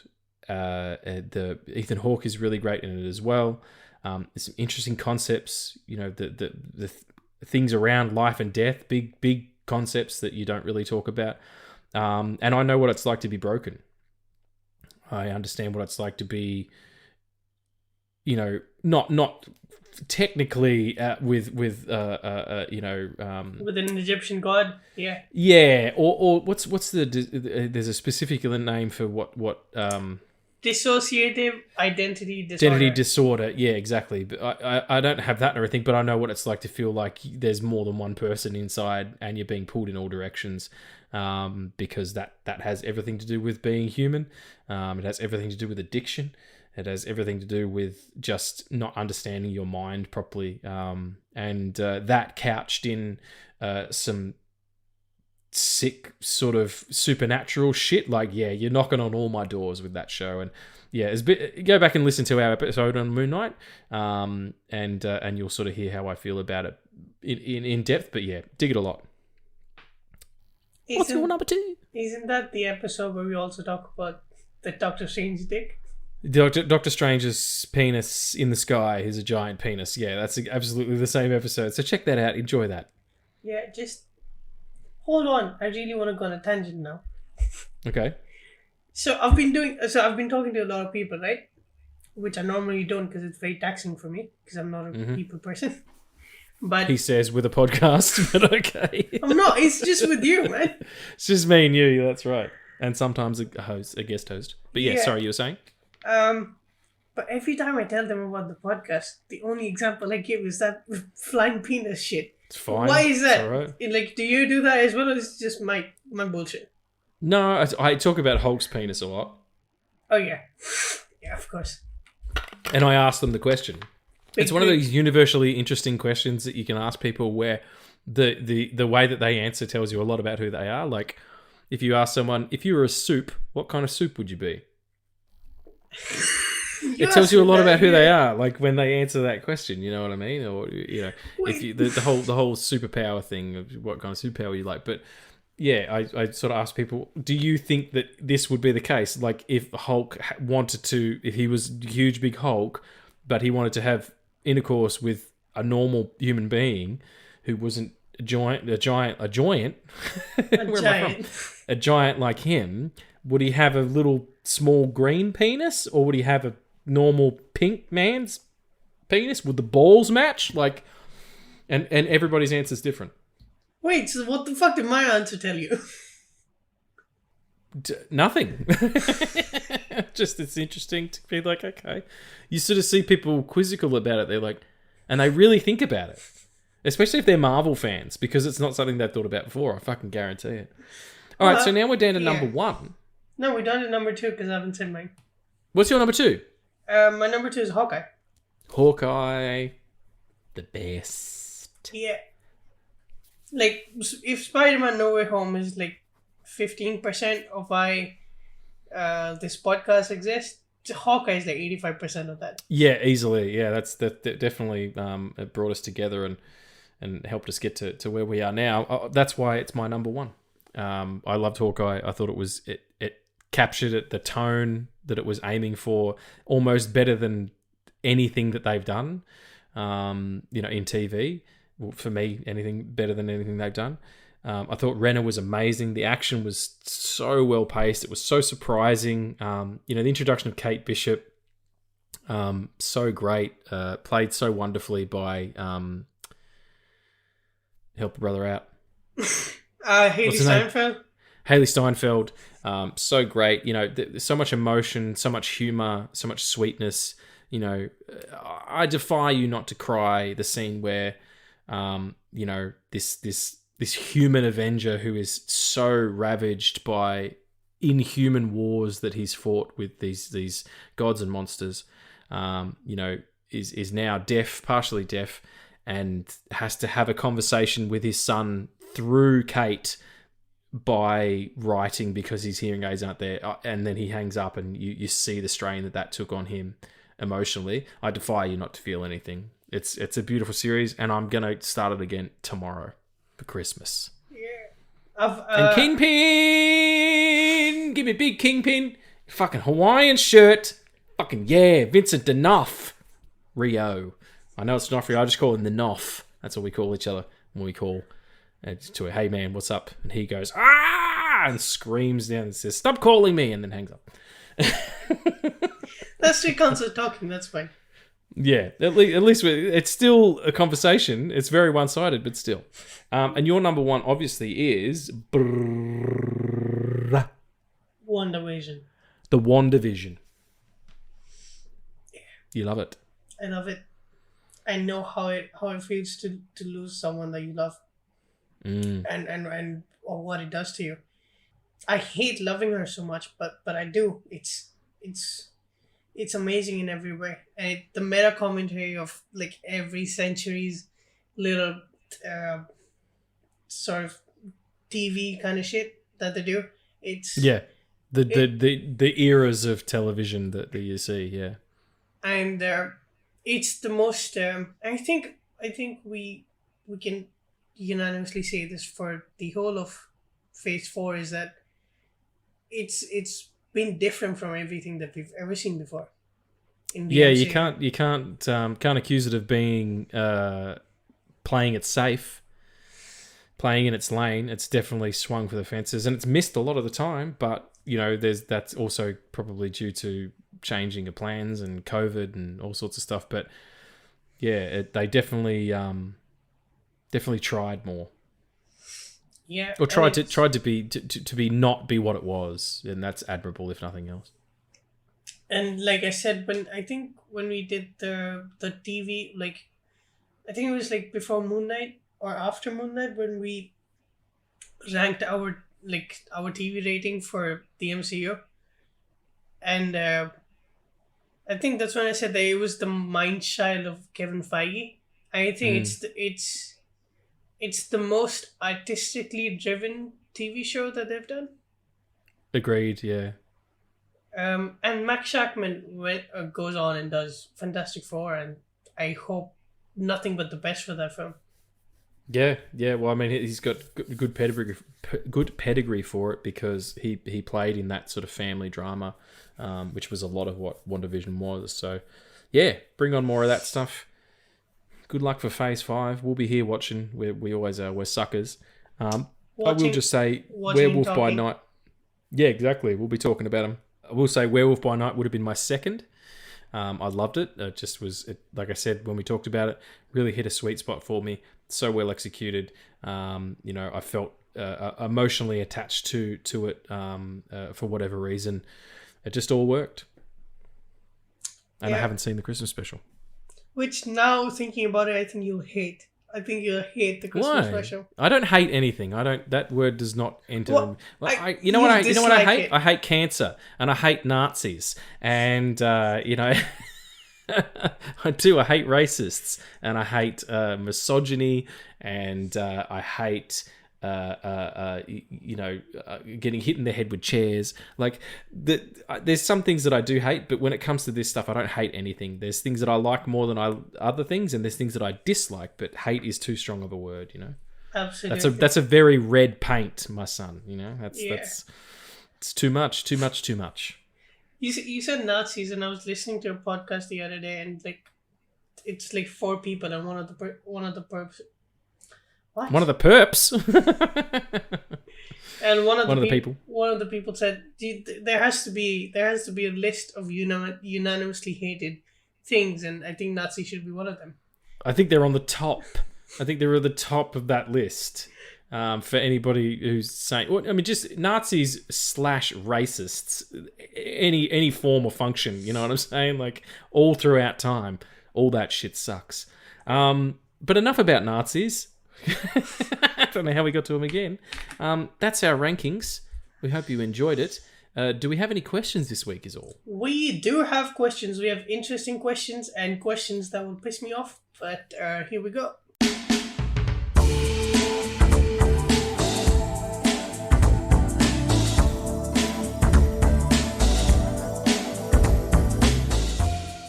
Here we are for question time. How many questions do we have today? 6 questions. He counted in his head, which is why there was a little gap of time there, everybody. 6 questions. These questions 6. Let's begin. Sorry. That's okay. Yeah. Before you start the question, friend of the show, Leanne says Namor's abs. Enough said. Yep. Yes. She's right. Leanne is right. Namor's abs. And his back business. There's a whole bunch of back muscle going on there. It was like when I first saw Fight Club and I saw Brad Pitt has that bit, the pelvis bit that points down like an arrow. I'm like, what is that part of a body? I've never seen that shit before. I didn't know you could do them. Them pube abs, whatever's up. Before seeing the movie, did you all think that they would recast each other because they can do so much? That's part 1. Part 2 is they can do so much with this character, and Shuri couldn't be Black Panther after the whole could be the Black Panther after his trilogy ended. Right. Okay. I see what you're saying. So, did I think that they were going to recast Chadwick Boseman and just be like the same way that they did with Rhodey? Because originally Rhodey was played by a different actor. Yeah. And would they give him his trilogy and then give it to Shuri? No, I was pretty confident when I remember thinking that the day Chadwick passed away, because you can't help but do that. Most iconic role just because of the size of it. Yeah, I don't know. It would have been, I don't know. It would have been callous in a way. There's a lot of potential for that character, but it doesn't. I don't think the MCU is lacking because of it. So yeah. No. Yeah, I don't think so. What about you? Yeah, I agree. I was going on a shoot and I was traveling on the train when I saw the news. I was like, oh, fuck. I came, I waited for my actors, and as soon as they came, they're my friends because, I'm not getting That's what you do. That's how you do it, man. Yeah, I remember. And then we talked about it, and then we all shed a tear because it was so emotional. Especially after Endgame and just seeing how much that character helped the Avengers, where Wakanda was the fighting ground for Thanos' army. Infinity War, yeah, and how he's the one, he's the one who pulls all the armies in at the end. Like the portal opens and Bombay, like it's affecting. And yeah, he was a really talented actor. I've seen all of his. The picture he did where he played James Brown, fucking outstanding. Yeah, we talked about it, like not we, but like me and my friends that day. But yeah, I was kind of in the thing that I'm not gonna watch it, like the second one, if it ever comes out, and whatever they do, I'm not gonna watch it. But that's why I held off watching the trailer even for this one, because I knew I wasn't emotionally ready, and I think that's the emotion that Ryan Coogler wanted me to feel. He wanted me to feel all the emotion in the film, and I think I was happy with that. It's funny because you say the trailer. That's what turned me. I saw the trailer. I'm like, oh shit, this is something different. This is not what I thought it was going to be. Even though they didn't really talk about, they didn't address what was going to happen with the absence of Chadwick. But I was just like, all right, I'm listening. All right, you've got my attention. That kind of thing. Yeah. So to answer that question, we did. Next question. Right. Okay, so this is a two-part. This is the one that I have very strong feelings about, but I'm not going to use strong words. Okay. If that makes sense. Yeah, I'm with you. All right, so the question is, what do you think about the post-credit scene, and what they should do with T'Challa? Second part of the question is, I know they respect him. And the character as well. If that's the okay, so they're justifying having the kid named T'Challa. Sure. And he says, I know that it's out of respect and everything, but if that's the case, then they should recast General Ross as well with Harrison Ford. What? No. That doesn't make sense. I don't know what that has to do with anything, but okay. I think if the question is, okay, let's go with part one of that question.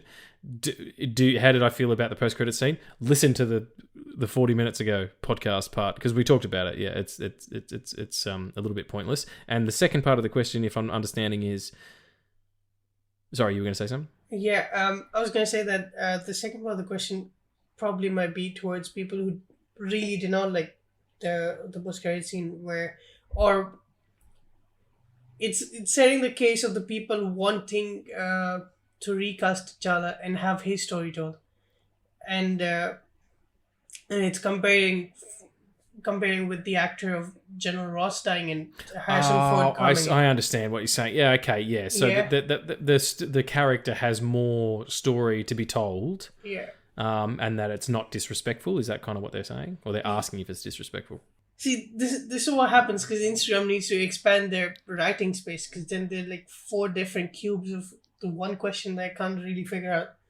Okay. Because it sounds to me like they're just making a statement. They're just saying, hey, if they can do it for General Ross, then why can't they do it for T'Challa? Yeah, that's I think the stakes are a bit higher. Yeah, the stakes are a bit higher for the character of T'Challa, honestly. And also, I really appreciate him. I loved his career, but William Hurt was an older man. Like he went young, but he wasn't like a young dude. Sorry, Chadwick Boseman was like 42 or something. It's a very different set of circumstances. So no, I don't agree with that.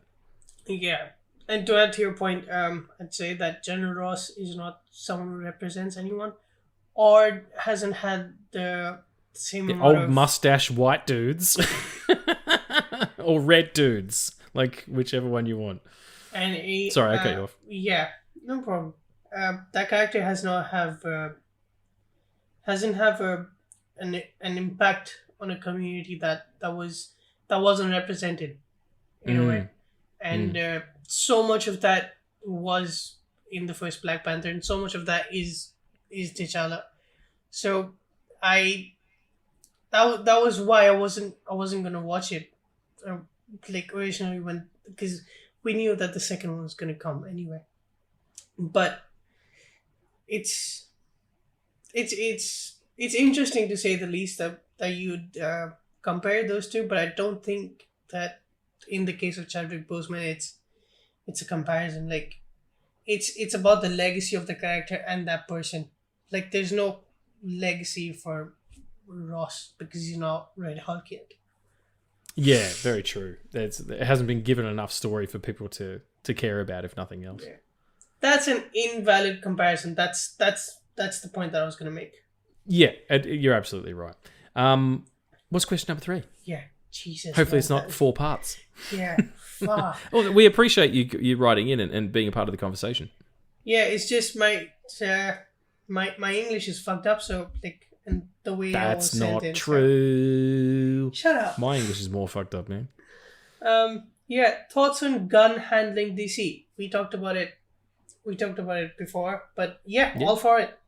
Absolutely. A bit of fucking stewardship's a great idea. They need a captain, and he's a good one to do it. He's got great sensibility. He's got a great way of dealing with. I mean, look at the Peacemaker series. He's got a great way of dealing with absolute lunacy and just comedy brilliance. Like he is what Marvel kind of wants to still be with their, with Thor and stuff. That he wants to have that level of wit and the emotional stuff. Because Peacemaker is a very emotional series if you watch it, and especially the father-son relationship stuff, and look at any of the Guardians movies as well. He is absolutely 100% the perfect person for this job. Yep, absolutely agree. Last question. And what a babe. Yes. He is. Total babe. What next Marvel special presentation would you like to see? Ooh, you tickle me with your questions, my fans. Oh, man, there's so many fucking options. I mean, apart from a Man-Thing one? Apart from a direct sequel to Werewolf by Night with Man-Thing? Apart from that. Oh, man. Okay, I got it already. I know what it is. Fucking Captain... Oh, wait, hang on. Wait a minute. Union Jack, right? Union Jack is a British superhero in like a mask with a Union Jack on it. He's got a blue mask, like a Spider-Man mask, but it's just all blue. With a Union Jack on it, and he's got pistols, and he fights vampires. Have it just be him in London cleaning out a vampire nest for the entire episode. Yeah, Henry Cavill is my first choice. British person Henry Cavill. Sure. No, he needs to be smaller and squirrelier and sort of a little bit more of a brawler. Like Henry Cavill looks like a fucking Greek god. Oh, Daniel Craig. Nah, I reckon it would be really good. John Boyega, be great. I mean, the character's not traditionally African American, but and neither is John Boyega. He's British. He's British, so he's probably of Caribbean descent, or I'm not sure, but he's a person of color who lives in Britain. Have it be Ray Fiennes. Sorry to cut you off. Ray Fiennes. That might work, even though he's a bit old. He can still whoop ass, because I've seen that the King's Man. That's pretty good. But yeah, definitely a more like closer to Ray Fiennes' character in Bruges, though, in terms of his accent, like a bit more sort of. I think it's like a South London-y kind of thing. In my head, it is anyway. And he just gets out there and shoots vampires and like whoops people's ass and stuff. It was a random trade paperback that I read at the beginning of 2020. And I was just like, this character is awesome. I love vampires in the MCU. So, yeah. Union Jack, please. Yeah. Oh, there's another one. His name is called... Another one, like there's a fucking song. Another one. It's Khalid. It's DJ Khaled's dropping another one. Another actor that could play Union Jack is Richard Armitage, who was Thorin Oakenshield in the Hobbit films. He'd be fucking amazing. He's also the voice of Trevor Belmont in the Castlevania series that you need to watch. On. But yeah, we're back on Castlevania. We're back on that Castlevania shit, everyone. Whatever. Yeah. Watch Casablanca and then we'll talk. I've seen that. Have you? Okay, well then you're awesome. I have not. Who's your special? What was that? I've not. I haven't seen it. You haven't seen Casablanca? You son of a monkey's uncle. I tell you about it. Casablanca. Brilliant film. What's your one? What's your pick for a special? Silver Surfer. It's just right there. Ooh, swish. Fuck yeah, man. Like have that and like that special is like Silver Surfer like trying to like it starts with him under the influence of Galactus and then it ends with him saying fuck you, I'm not this person, I'm gonna go off and warn people about your fucking fat ass. Going around here eating all these planets. Yeah, God damn it, they're so bad for you. Like have it be a really emotional and a really like mental health adjacent arc for him. I'm totally on board for that. And you can do the origin. It was done in animated form, some years ago. It would have been late 90s, I guess. And tell the origin story. Norrin Rad is a person on this particular planet that Galactus comes to, and he sacrifices himself and goes away from the love of his life, become this guy's herald to go and find other planets for him to devour, so he doesn't devour his home world. And the guilt that would come with that, the dichotomy of being a good man because you want to protect the people you love and where you come from, but at the expense of so many other lives, at so many other worlds. Yeah, are you listening, Disney? Yeah, okay, we'll put those both on the cards. We're not going to cast an actual silver person. Racism! No, I don't know who would play Silver Surfer. Because he was played really well by the dual role, the dual actors of, what's his name? Doug Jones played him physically on screen in Rise of the Silver Surfer, and he was voiced by Lawrence Fishburne. So you get the physique, the wonderful Silver Surfer physique, which looked perfect in that film, honestly. Like, that was the best part of that movie. And then you get Lawrence Fishburne's beautiful, deep tones. Like, do you find a middle ground, or? Yeah, I don't think that will work in like today's world. But hey, it's a special presentation that will very well be the case for that, or to make a case for having like that dual role. But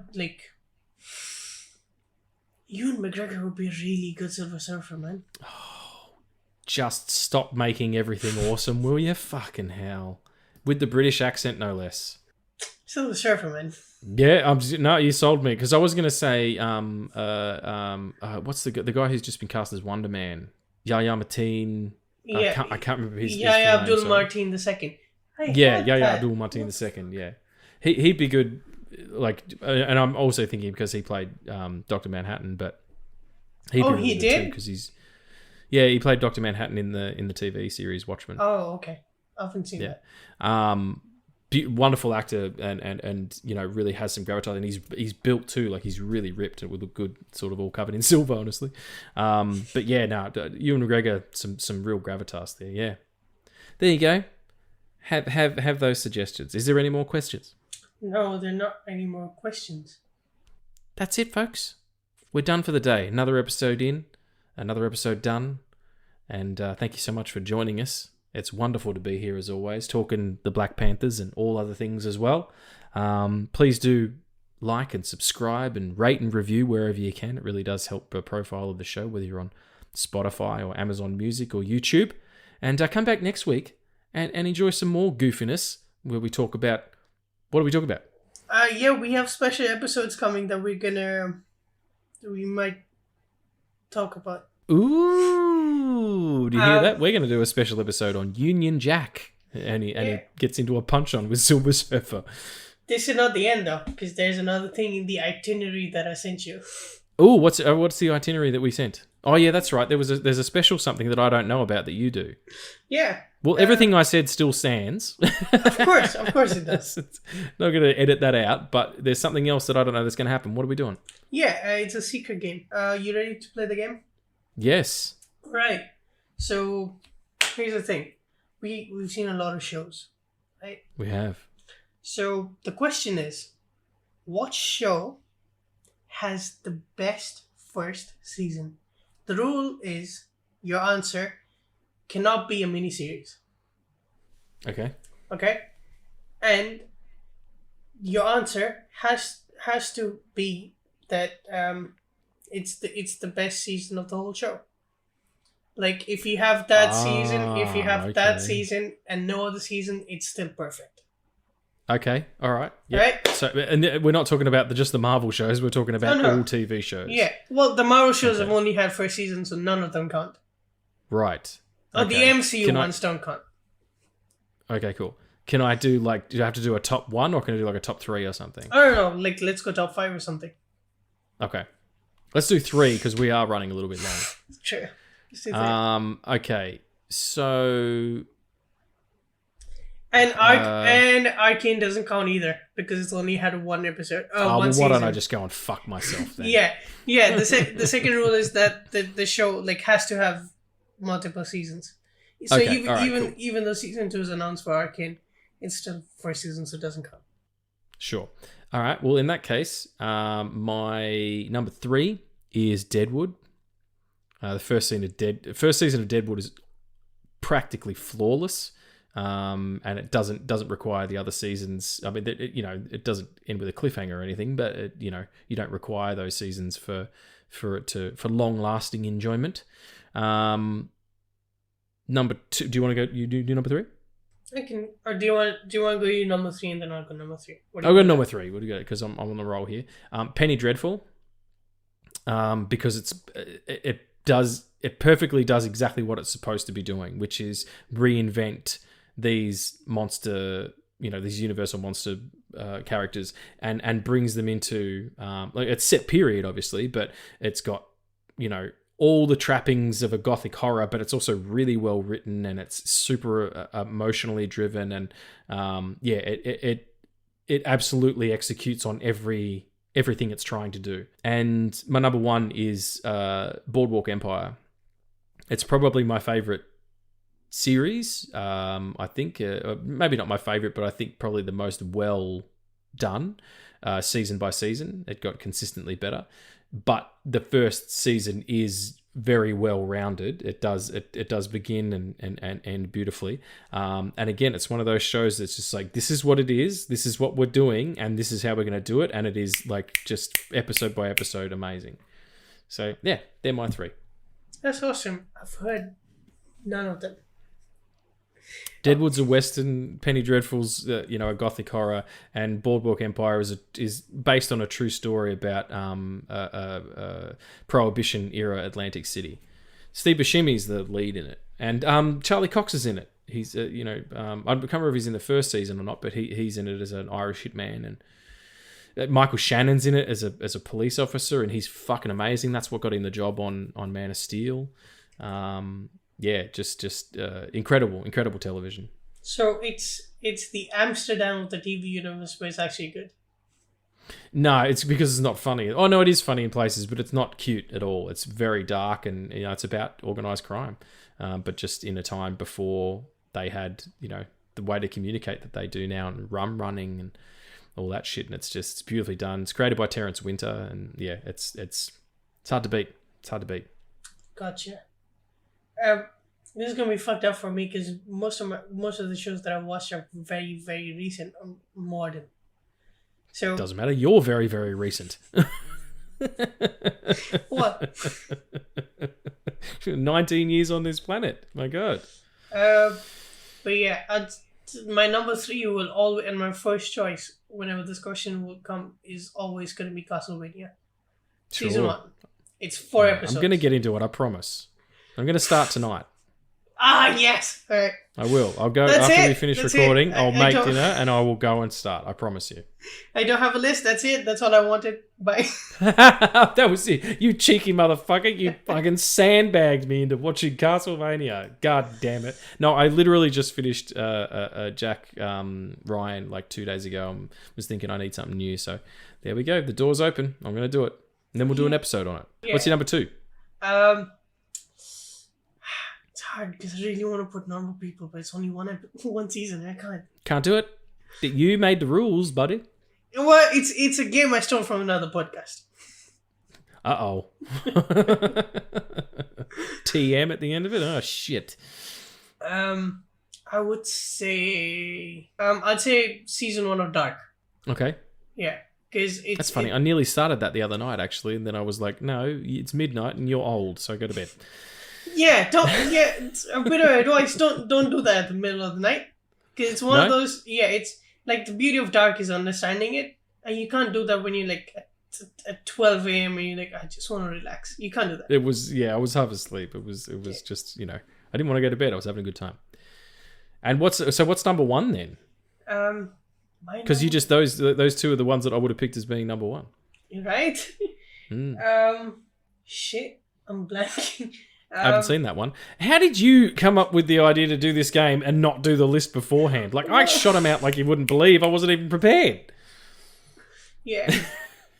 Is it cheating if I say the first season of the X-Men? The animated TV show?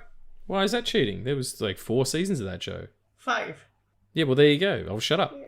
The first season's baller too. That whole like arc, because it's one huge arc where Morph comes back at the end of it and shit. Like, yeah, man, sold. Yeah, I'm gonna watch some of that tonight too. That's funny. I watched the last episode of the show, like I think like 2 weeks ago, like a week ago, and 2 weeks since this comes out. And yeah, it's that episode where Charles Xavier dies and Magneto comes back and he's like.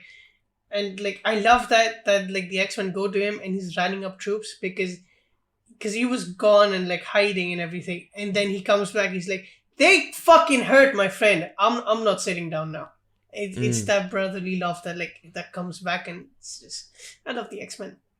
It's just yeah. Well, we're gonna have to do our X-Men episode. We talked about that. It's gonna run over December for a lot of it. Little inside dope for you, everyone. But or perhaps early next year. But anyway, more to the point, that series is very emotionally driven because it's long arcs. You have a lot of different relationships developing over time, especially between Wolverine and Scott and Jean when Jean becomes the Phoenix, and also the Magneto Xavier relationship. I don't think's been done better. Like even in the movies, it wasn't this deep. That scene where Magneto talks about, I would rather die on my feet than live on my knees. Like, what a strong statement to make as a villain and have it resonate with people who aren't on your side.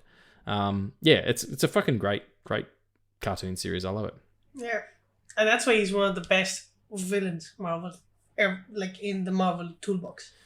Oh yeah, absolutely. It's top 2 at least. But yeah, there you go. What are your favourite seasons of television? So best first seasons. Hit us up in the comments. Let us know what you dig, or what you don't dig. That's cool too. But we'll be back next week, maybe with X-Men. I don't know. Maybe we'll just surprise you. We'll, like I said, do one on quilting and really fuck up the whole curve. But off we go again. I love you, buddy. I love you too, man. Do I do the outro? No. Yeah, we could do the outro because that's normally how we end this podcast that we've done 23 times now. I'm sorry. I'm so sorry. That's right. I'm going to lead you in. And remember... Stay amazing, stay safe, and love yourself.